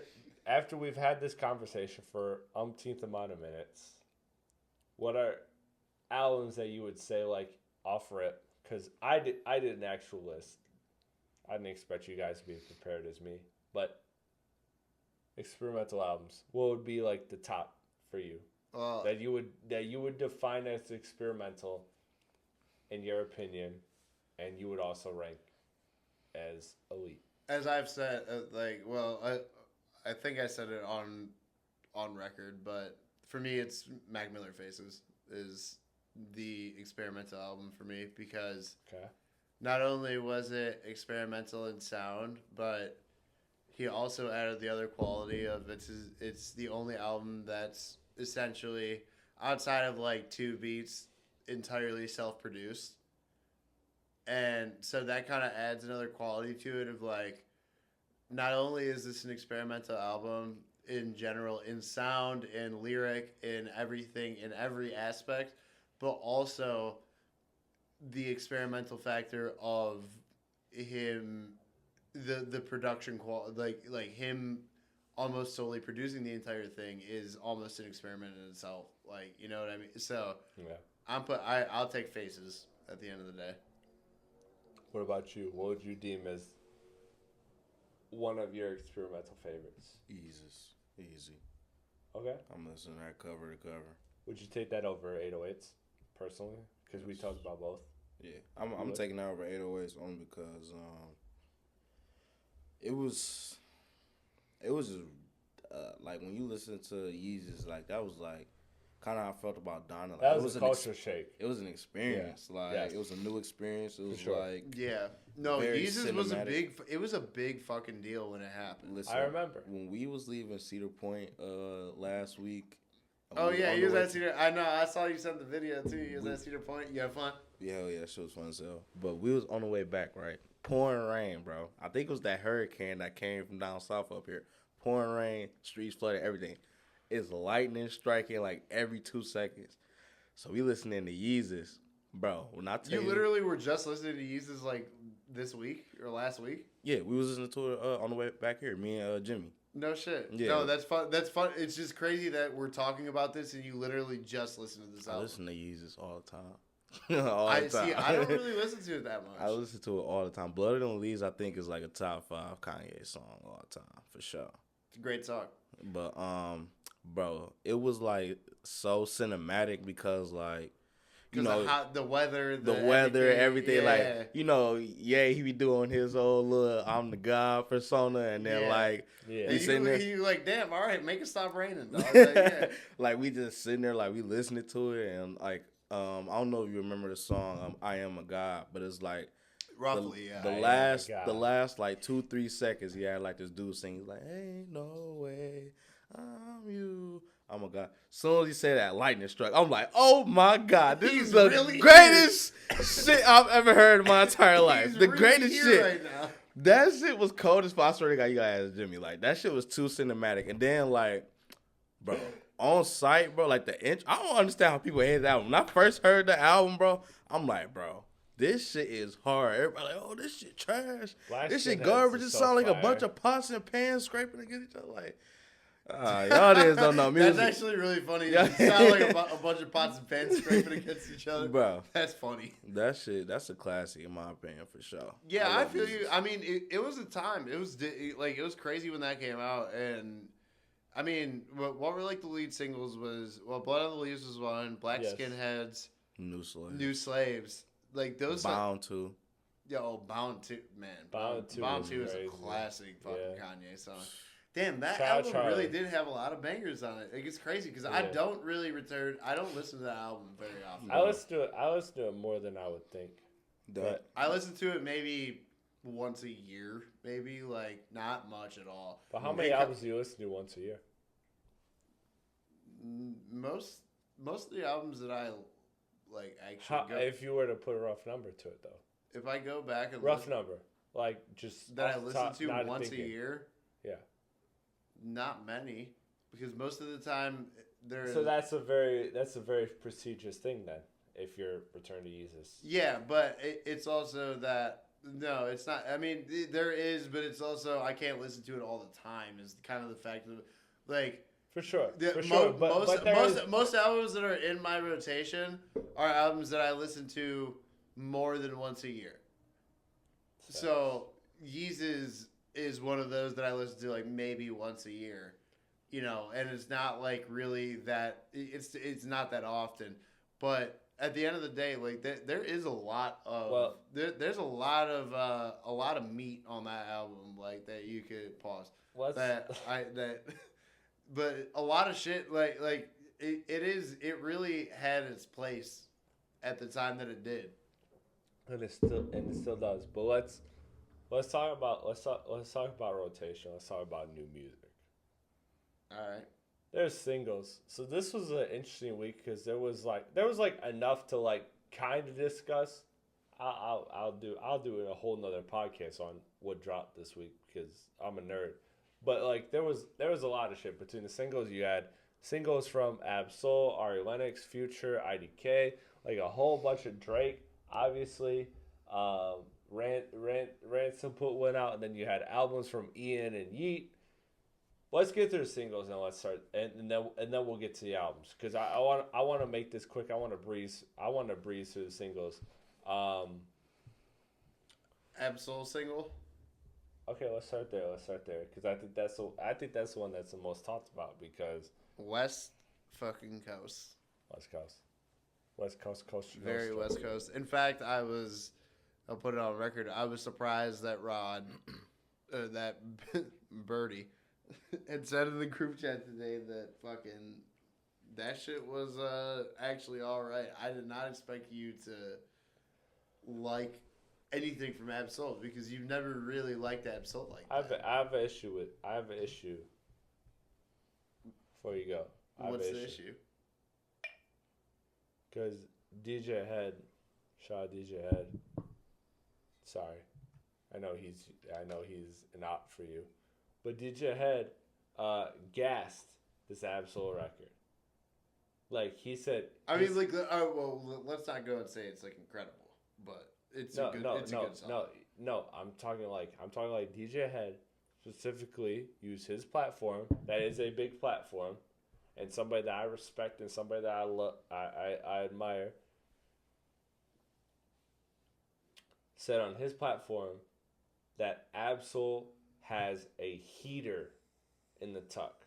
He said, no, y'all don't understand. Like y'all know what Absol is. We all know what Absol is. Are you sure that this is the song? Documented. You can look it up. Well, in that case. Well, that's where. Thank you. That's where I'm going with it. Is that DJ Head 2 days ago is in the studio with Absol saying, "Yo, he's got a banger on the way." Y'all understand? Like he's like I know y'all think of Absol as like a certain way, which we all know the realm that Absol exists in. He exists in the I'm the best rapper. I rap bars. If you like bars, you'll fuck with me. That's the world Absol exists in, and none of us are gonna argue that. That we all know, we all very much understand the world he's in, and he's very good in the world he's in. So DJ Head says, Absol's got a record coming that is like boundary pushing for him. And what he said, and what he's like, no, y'all don't understand. Like this is a bop. Like this is like some charting shit. Is the way he was talking about it. Unfortunately, and then Absol dropped this record. Call it like it is. Which is it's a good record. And that's what I'm saying is. So that's what I'm saying is that's where the conversation is. Do you think this was the record? Because I feel like, personally, if there's that momentum behind your record, and given Absol's commercial whatever that could, this is the record. And judging off the sound of the record, this is the record that he thought was gonna be the record. And I'm not going to Absol for records, for example, to be clear, but as much as I like this, it was packaged that way. And as much as I like it, it doesn't check those boxes necessarily. Yeah, I think it's good. It's very good. It will be in rotation, but I think DJ Head gassed this shit, man. But call it like it is, Platte? Yeah. Hey, if I replace DJ Head with a certain someone, I replace Absol with a certain someone. It will be a different type of commentary right now. So I want you to call it how it is. Go ahead and say it. No, that's what I'm saying. No, I'll be the one to say it is like. Although, like, this album or this track is good, like I like it, but good song. But it doesn't. Doing this. And the first thing I thought is that why did Absol come at it like this? He could have done it differently, especially with a beat like that, because it's good, it's very good, but it didn't check all the boxes for me.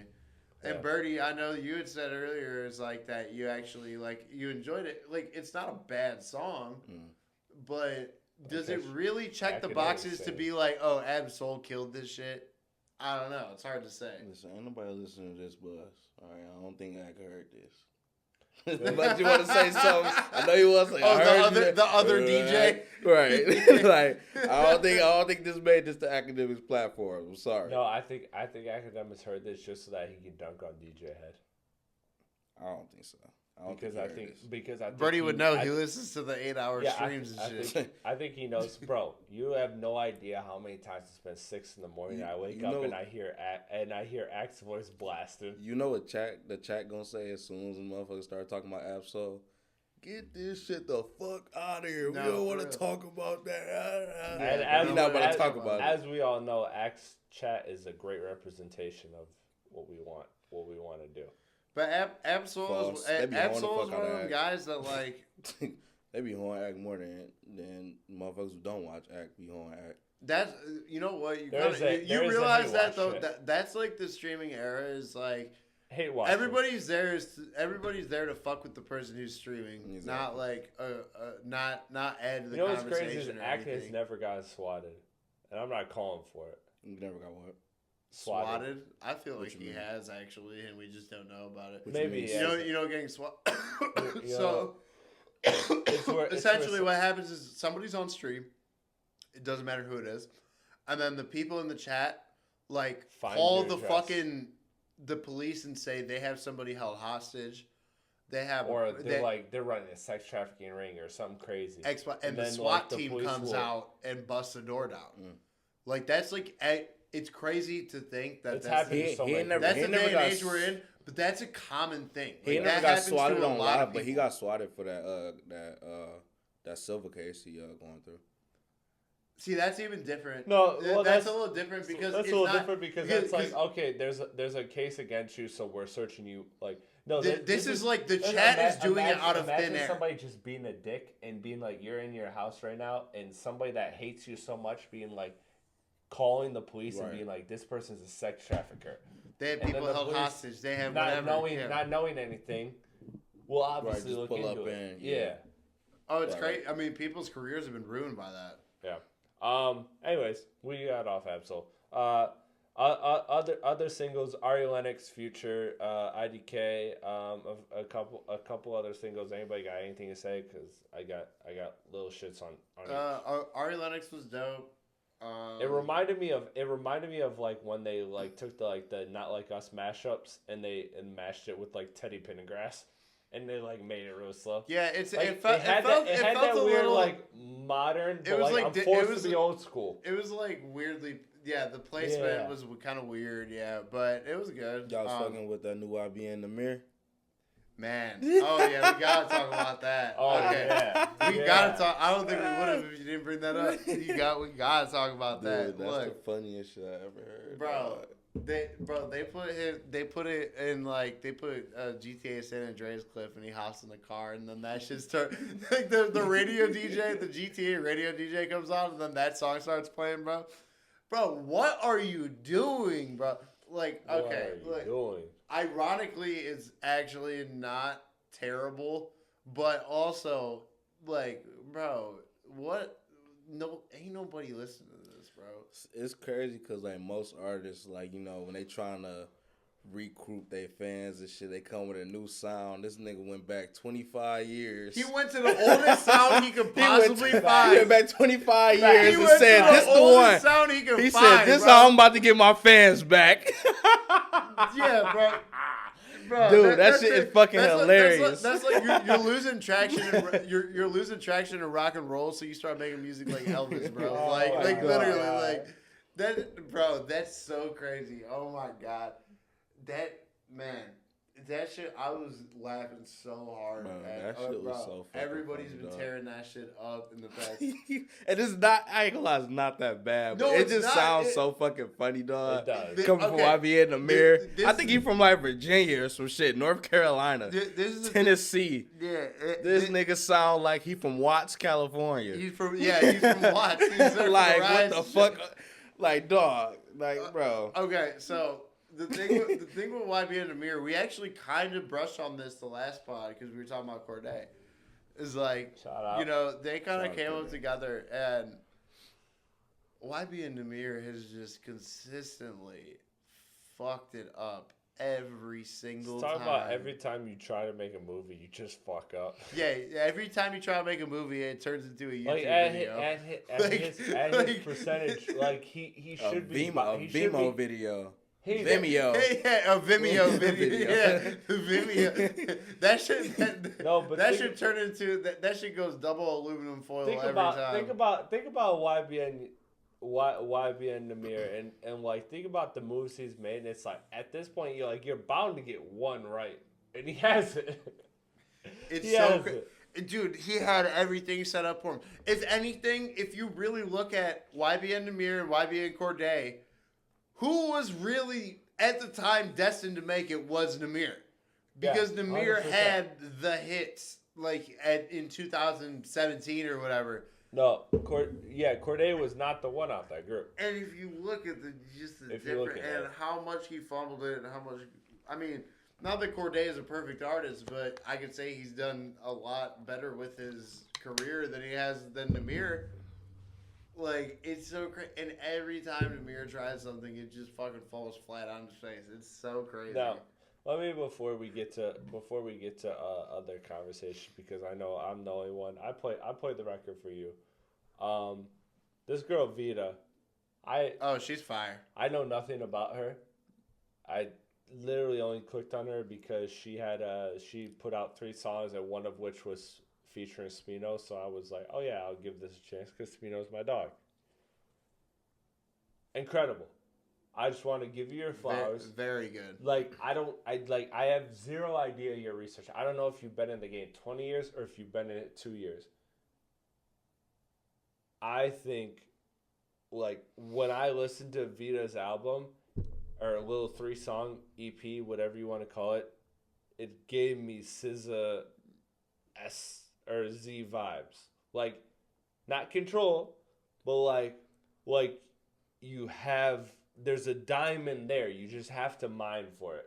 Well, like I'd like, no, she's like, you know what's cool too is like, I think she's incredible. What I specifically said earlier was her, like, the production on the stuff that she did, which is really cool because it's very like heavy on like electric guitar, this kind of kind of distorted type of sound. And what is really cool is like she takes like elements of what SZA has, especially the way that she sings. The vocals are very SZA, but the production is different in the fact of like, I think that's really catering to what a lot of people are into now, because that's become a lot more prevalent in hip hop in general, is like this kind of like distorted electric guitar kind of thing. I think also that's why I get the SZA connections is because like when Z is not Control. Like there's a vast difference in sonics of Z and Control,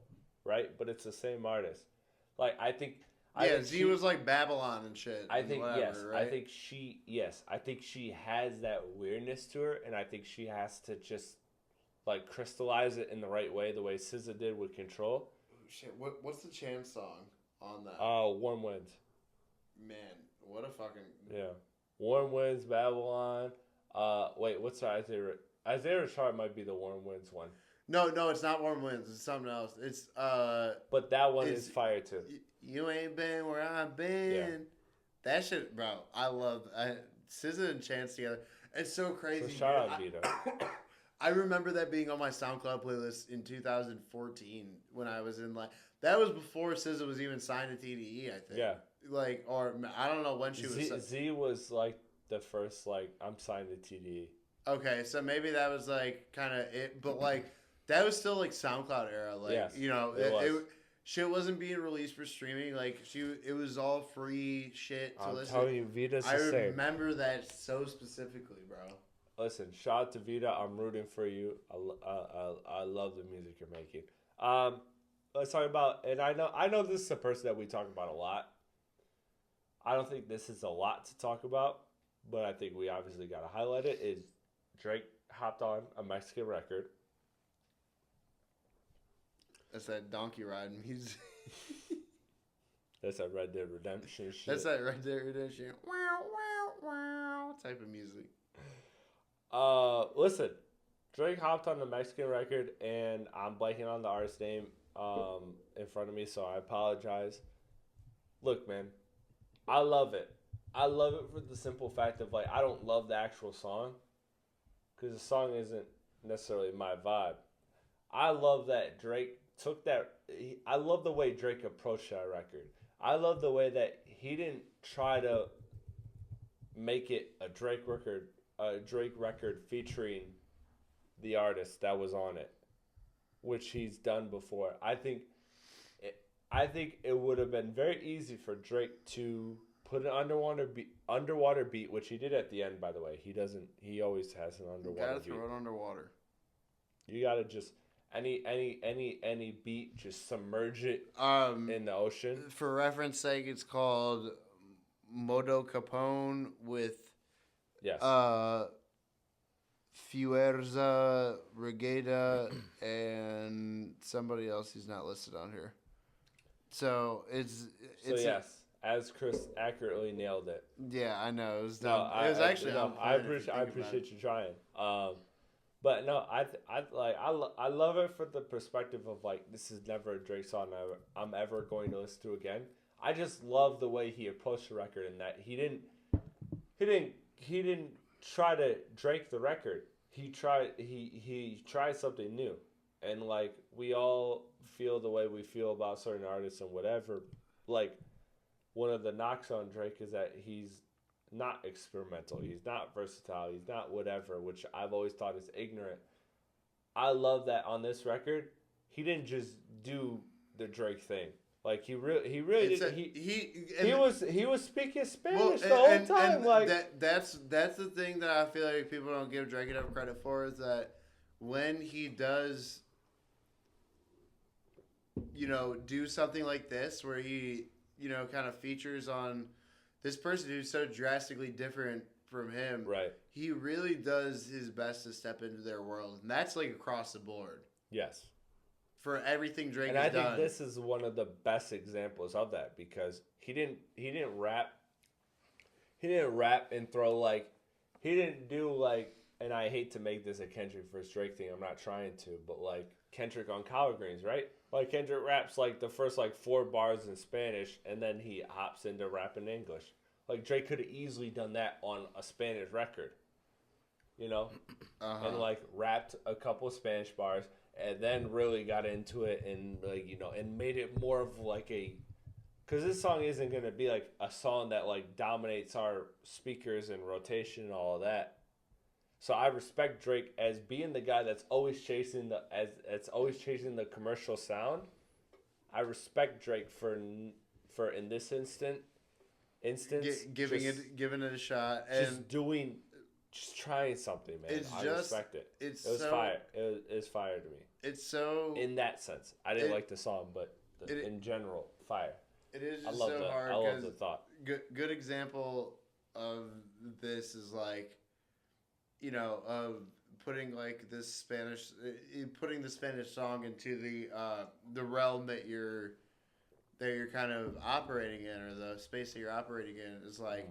It just doesn't work for me most of the time. And a good example is like, so this year, which I think it was January of this year, was Gorillaz, who, Damon Albarn, it's like a one-man band type of thing, whatever. The newest Gorillaz album is called Cracker Island, which I have it on vinyl. It's a fantastic album, front to back, but there's one song on there with Bad Bunny, and it's just a fucking British guy trying to speak Spanish, and it just doesn't come off that well. Like, and it's so Drake, I think, is almost an outlier in that, where like he kind of makes it come off well, but it still doesn't make me want to listen.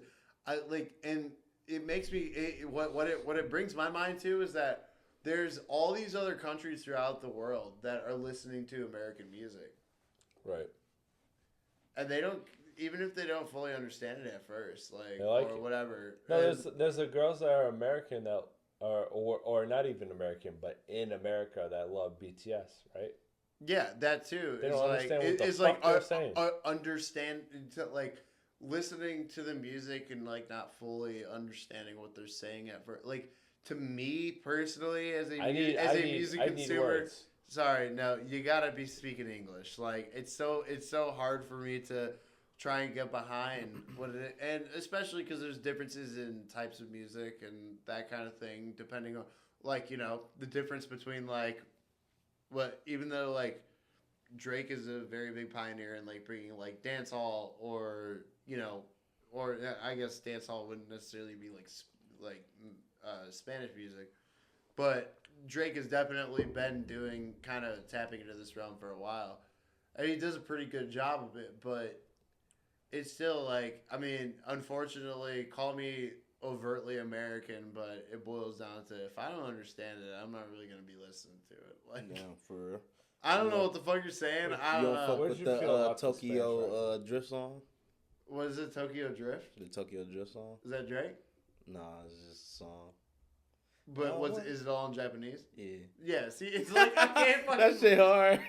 I wonder if you know. And what sucks is like, bro, the thing that sucks is like, you listen to that shit, you'll be like, this sounds hard as fuck, but I don't know what the fuck they're saying, dog. Like, this shit sounds tough, but... I ain't gonna lie, the best person to do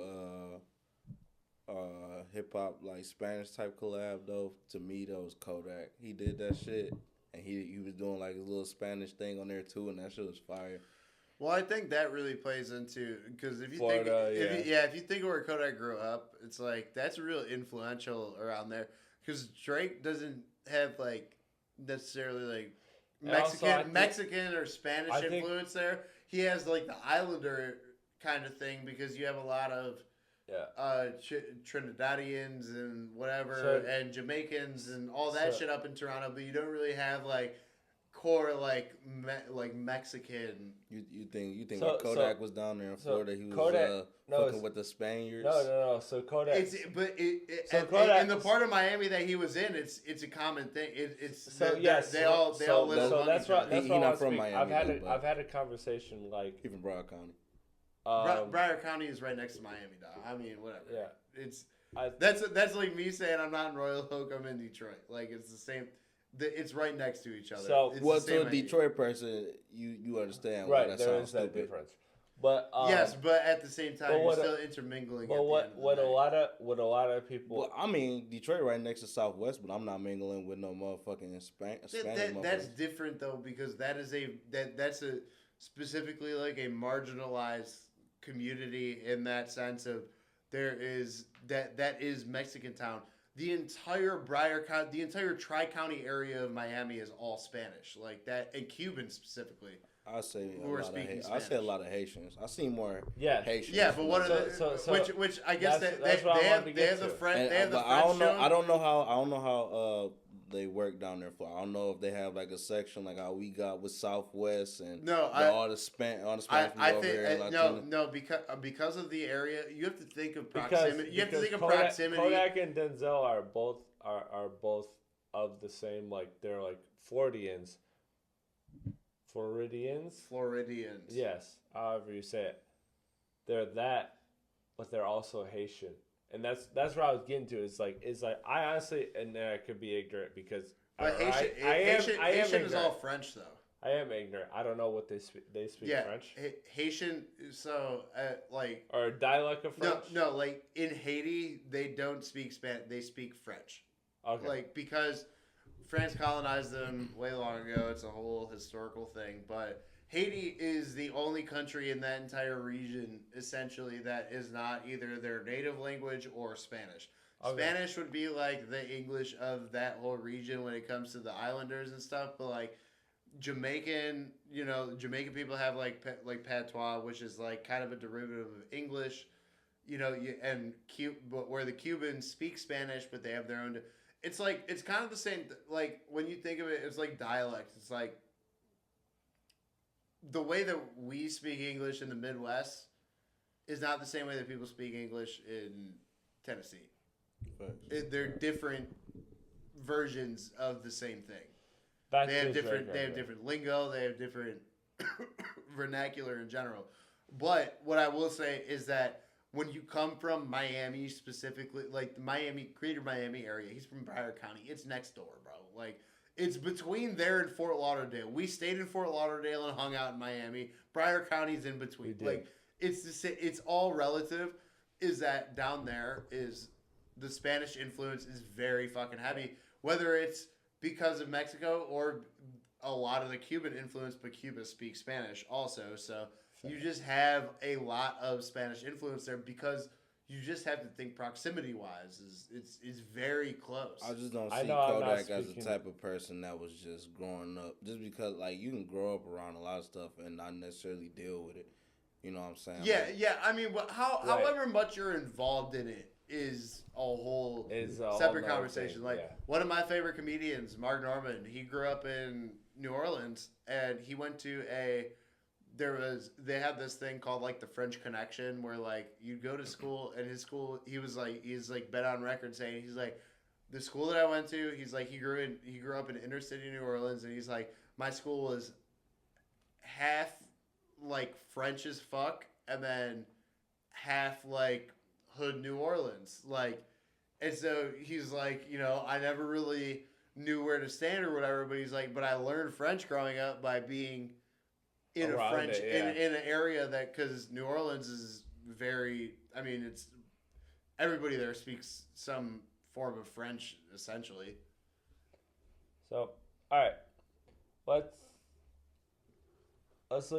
look at the albums that dropped this week because that was we got off topic with the Drake but we got into a whole like cultural thing which I think is important. Well, that's what we're here for. Yeah, we're here for conversation. Ian and Yeat dropped albums. Those are the two albums to talk about this week. We also Benny dropped, and I'll keep the Benny short and sweet. The Benny short and sweet is that 38 Special.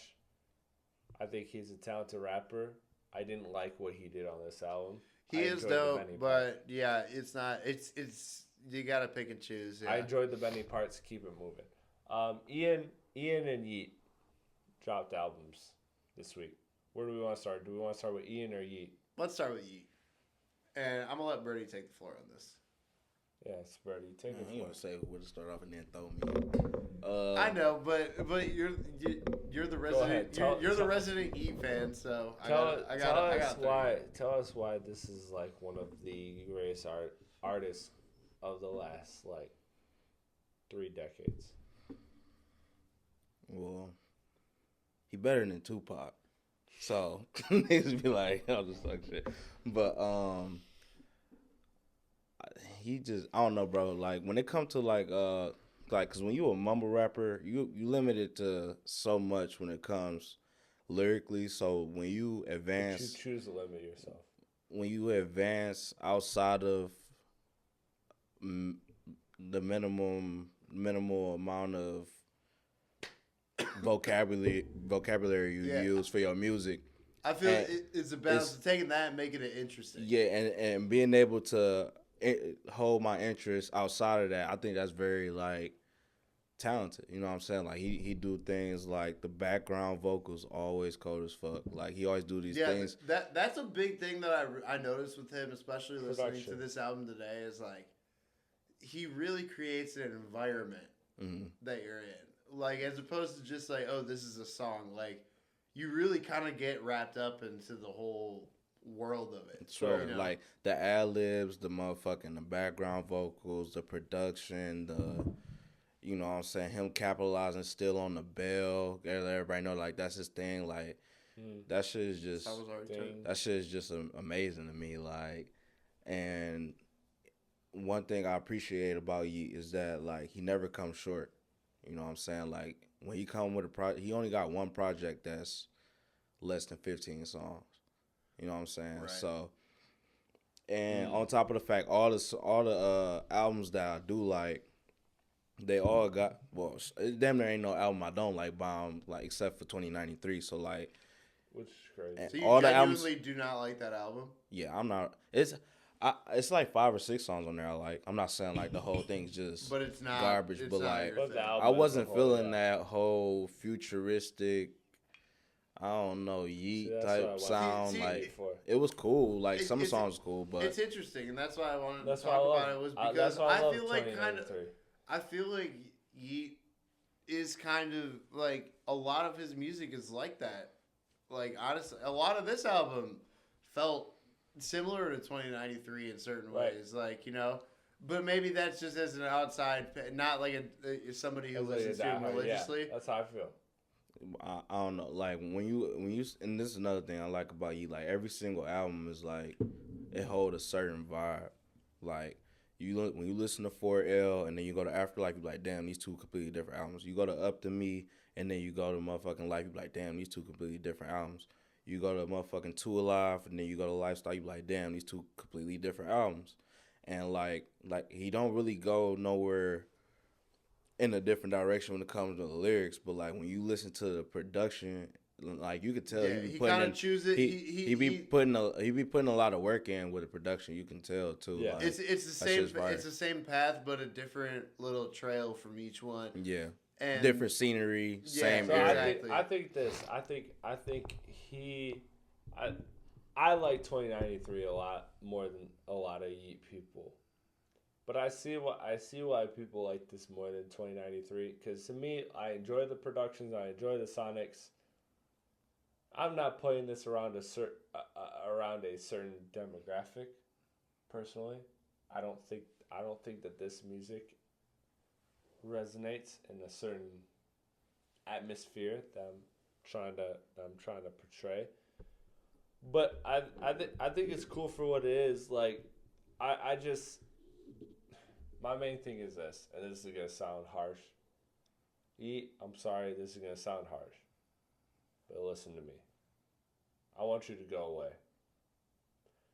And what I mean by that is that I don't think he should have dropped 2093 and this in the same year. I don't think 2 albums in 1 year is healthy for any artist. Yes. But particularly him because you know what I like about Yeat is that I know I'm getting something that pushes at least production wise, because I'm not looking for lyrics. I'm not looking for like, oh, what's he gonna say on this album? It's all the same shit. It's like literally his 4 bars are the same structure of where he starts off with a monotone voice, and then he adds the high pitched voice at the end. Yeah, then he has a moment. Yeah.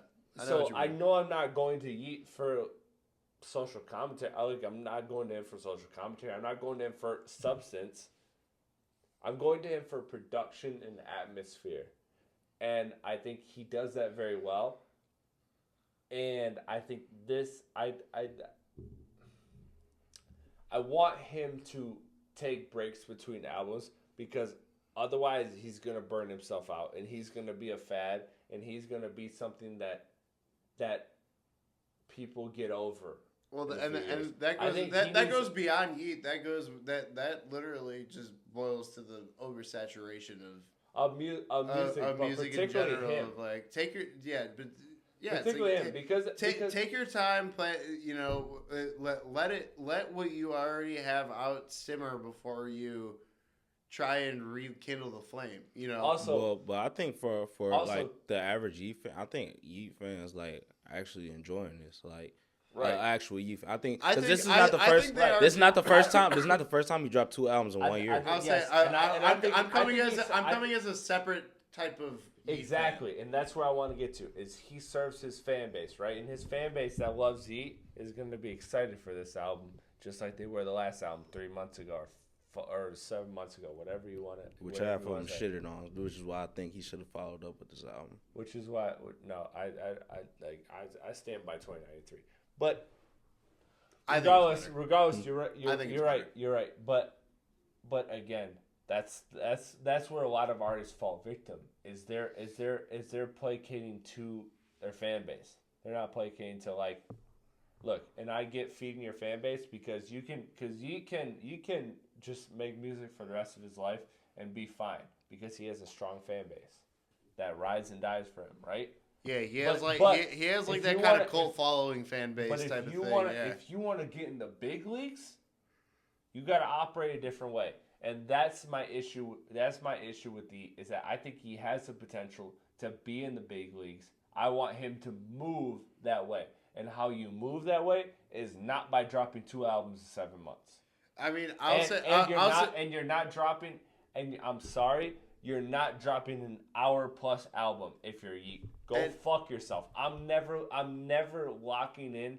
I did this because I'm dedicated to his craft. I'm dedicated to Rap Cave Podcast. We're going to the fucking moon. But are you really entertained? Are you entertained for an entire hour? For an hour and 3 minutes, listen to Yeat. Are you fucking kidding me? Cut that shit to 10 songs.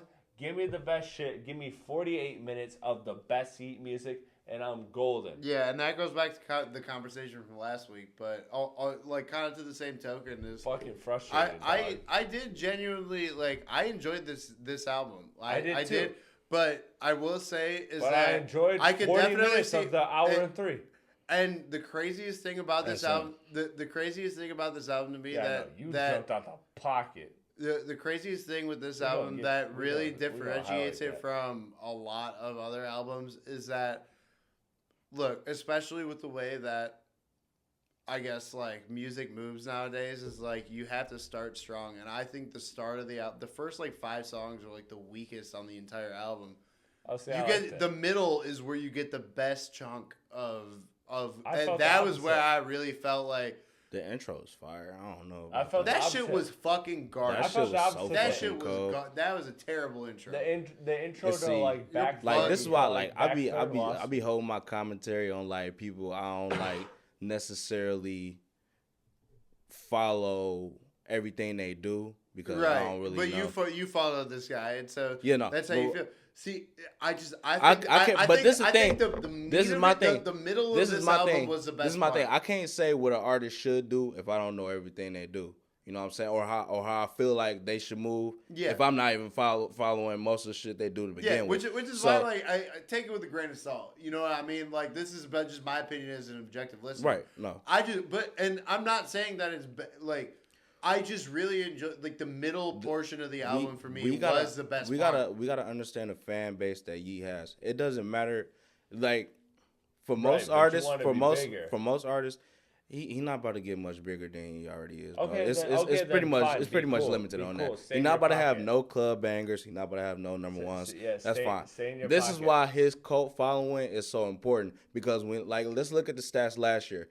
Yeat was he had the highest amount of average listeners per the bigger artist. So like basically, in other words, his fan base listened to his music more than any other artist that like individually more than any other artist that there was on the charts last year. So what that says to me is, boom, I already got a set amount of motherfuckers that's fucking with me to begin with, just off the shit that I got. So why not dedicate y'all already pushed me to such a high status because y'all are listening to me all fucking day, and it's just y'all. You know what I'm saying? It's not like fucking niggas in the hood out here banging Yeat. This, that, and the third. Let's say this is what I'm saying. This is what I'm saying. This is what. But like the average Future fan isn't necessarily inclined to listen to Yeat because they there's Yeat has his own cult following fan base. He does. But Yeat doesn't make that type of music to where like he not about to get outside of the lane he is like right now. Like which is fine.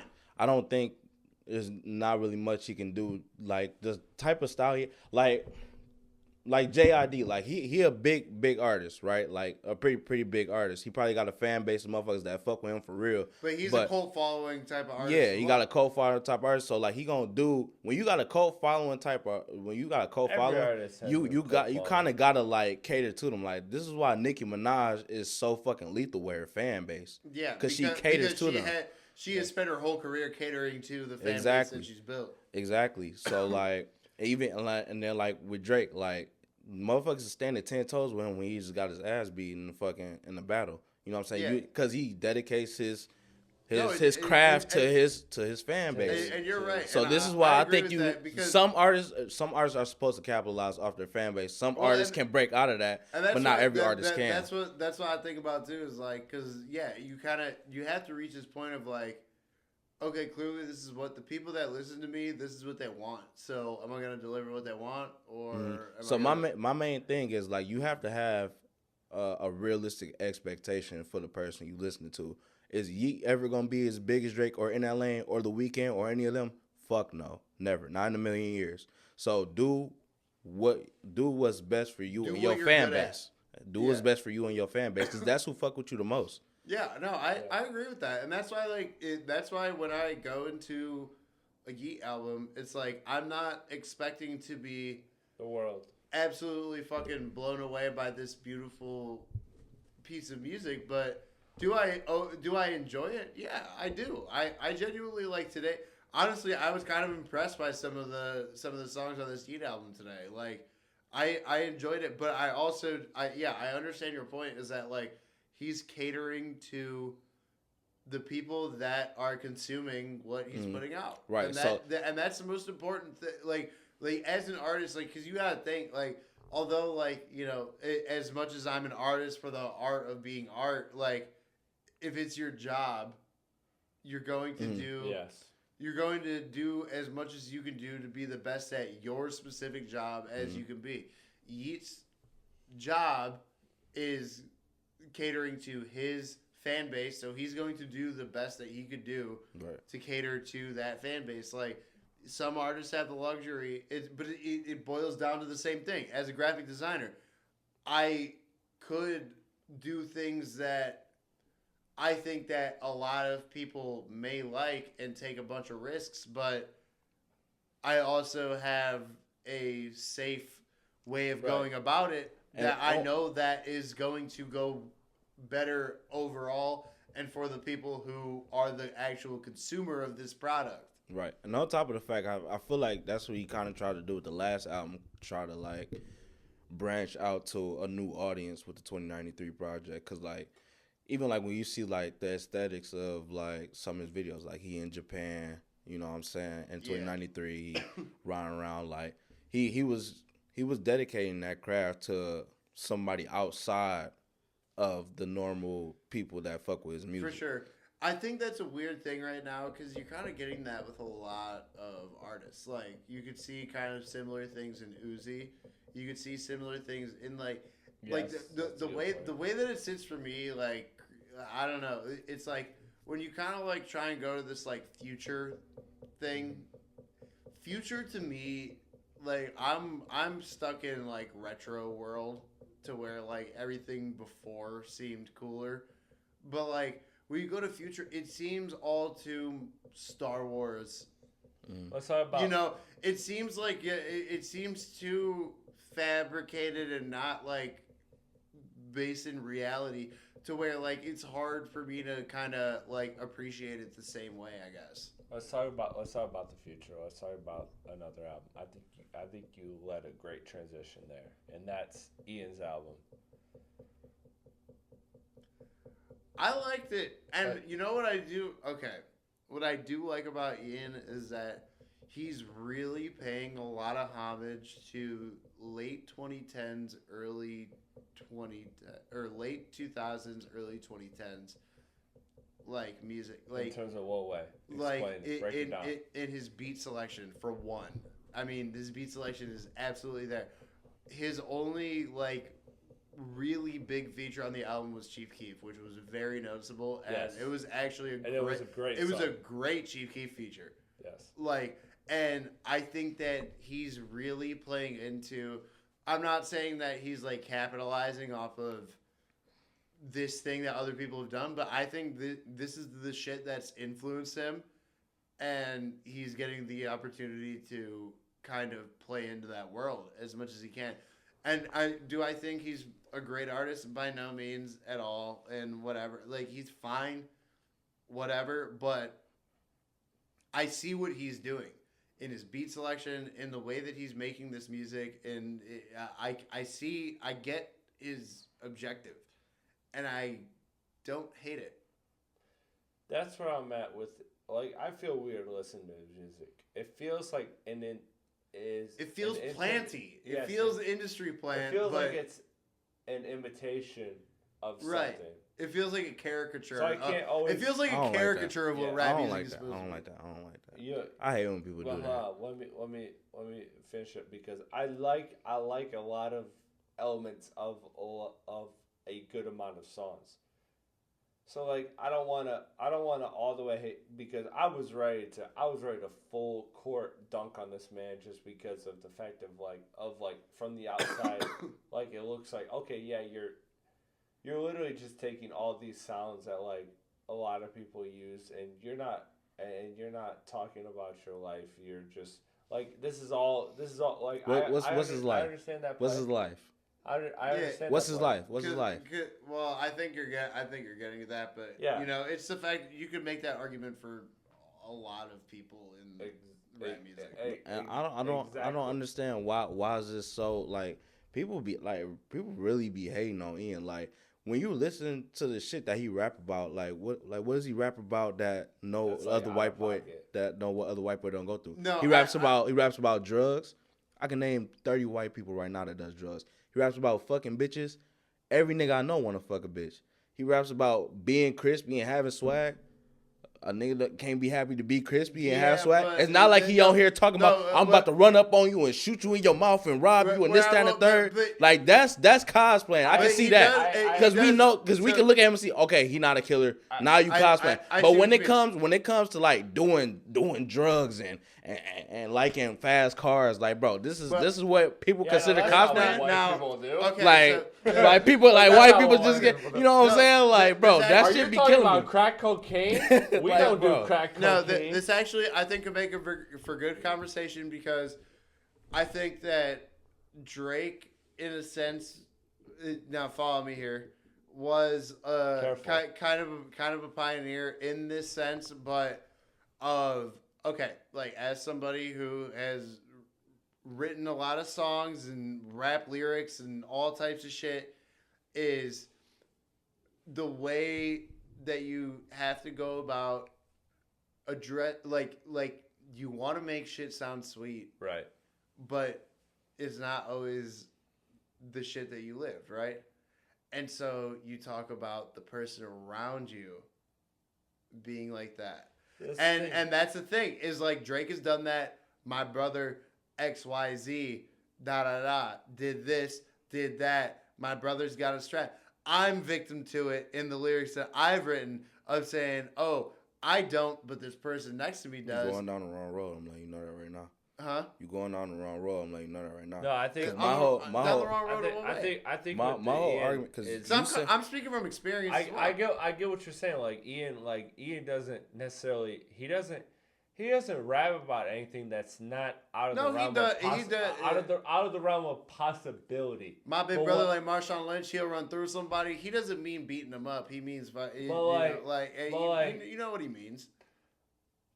But that's not him being tough though. Right, but that's what I'm saying, is that's where the gray area becomes, is because like I said, in me writing lyrics is I am in a sense, and I'm not necessarily, even me, I'm not necessarily lying. Like, yeah, I have friends who have a fucking strap on them and and will do anything for me. But at the same time, it's like, at what point do you draw the line between this is like, so fallacy and reality and whatever? No, I'm not saying it's bad by any means or whatever. I'm just bringing up the point that. I think in his career and how he's operating and how I see his trajectory going, is that I think that definitely plays a part into it. I think what it is more so than substance. I think it's sonically. Like I think he has yet to, and I love this project. Let me actually say this. I love this project because I think this was the start of him, in my experience of him, this was the start of him differentiating himself, because we had a great conversation that I love about his place in hip hop, because there's been people like Tyler the Creator. There's been a lot of people. He's a polarizing act right now. Yes. And I think that's a great conversation to have. But where I want to take it is beyond that, looking at the artistry, because to me, where my issue has always been with him is not lyrically.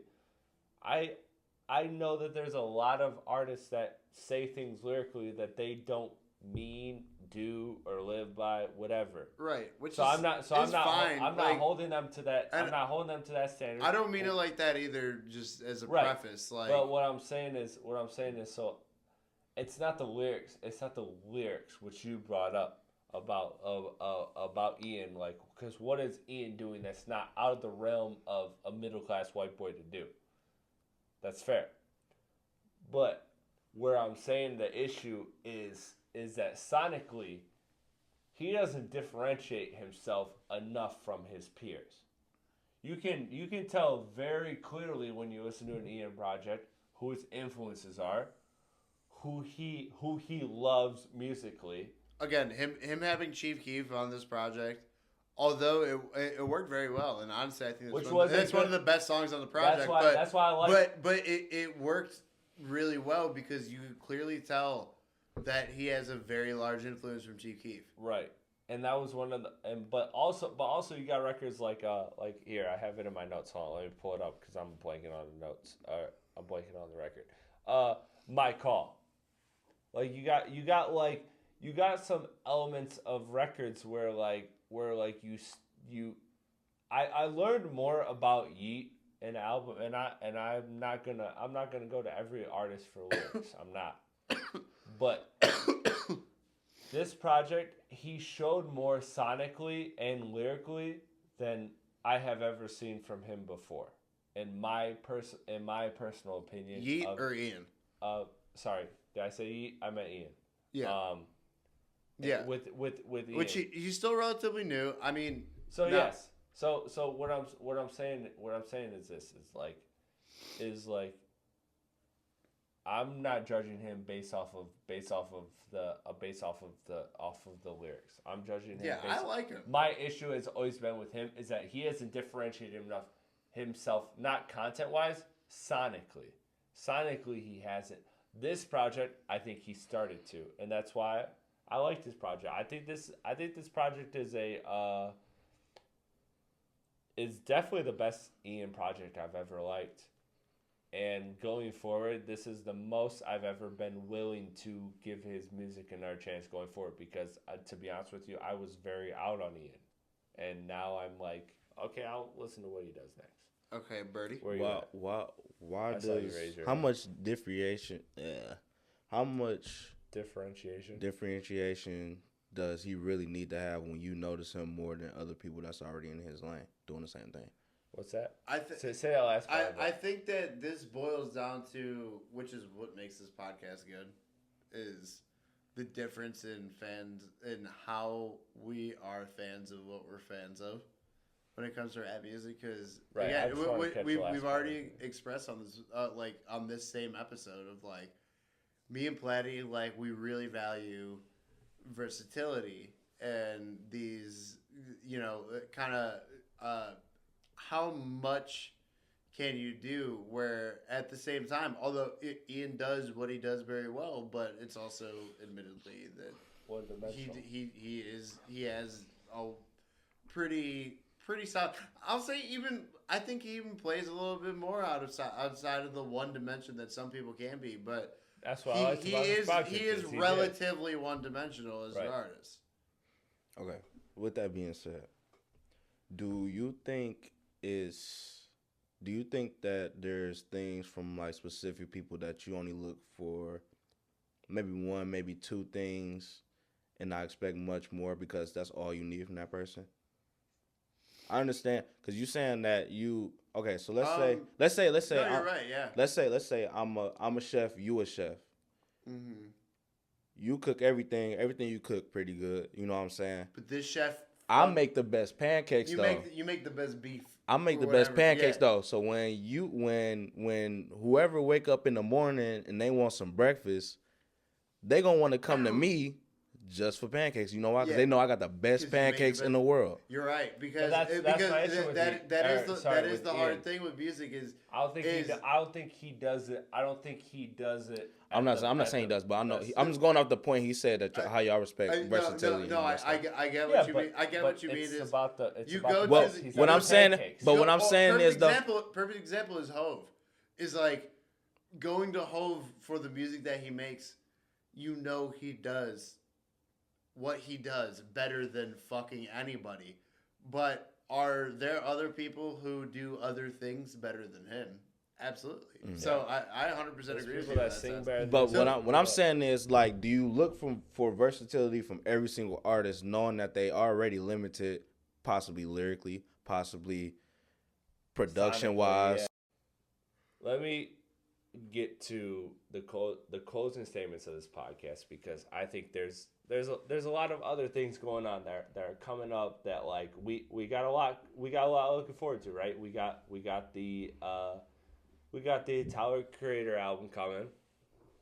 We got that. Speaking of Tyler the Creator, he announced that Andre 3000 is performing as Camp Fognog.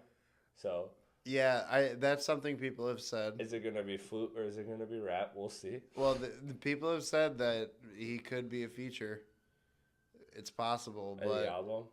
I believe it. It's unlikely, but if you look at the string it's of also possible. If you look at the strings of features that Andre's done, I mean, it's with unconventional artists. It's with the weirdos. It's with Andre 3000. It's with Kanye. It's with. He likes the weirdos. Yeah, exactly. So it makes sense. Also, Chief Keef is getting his own documentary with Cole Bennett. Oh, did I say Andre 3000? I'm sorry, I meant Anderson .Paak.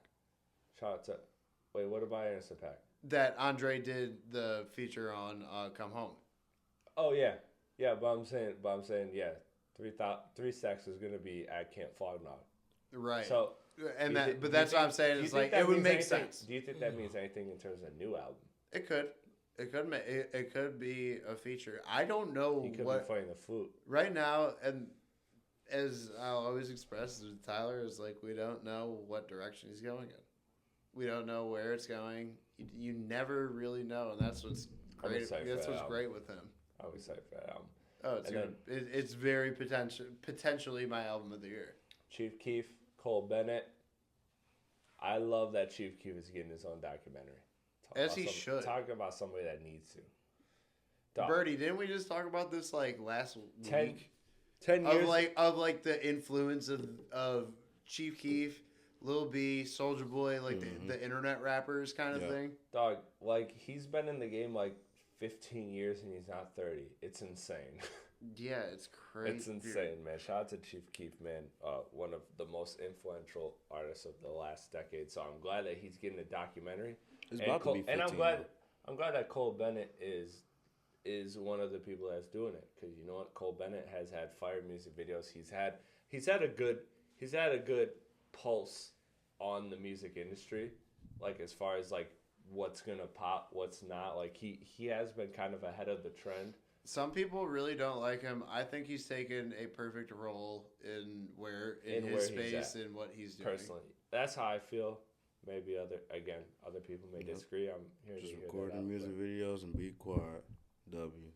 Exactly. I agree. Bar none. I'm glad that Chief Keef is getting a documentary, and I'm glad that. Again, I'm not the most in tune with people that make documentaries, so I can't be like, oh, no, it should have been this guy, because this guy makes phenomenal documentaries. I don't know that world enough.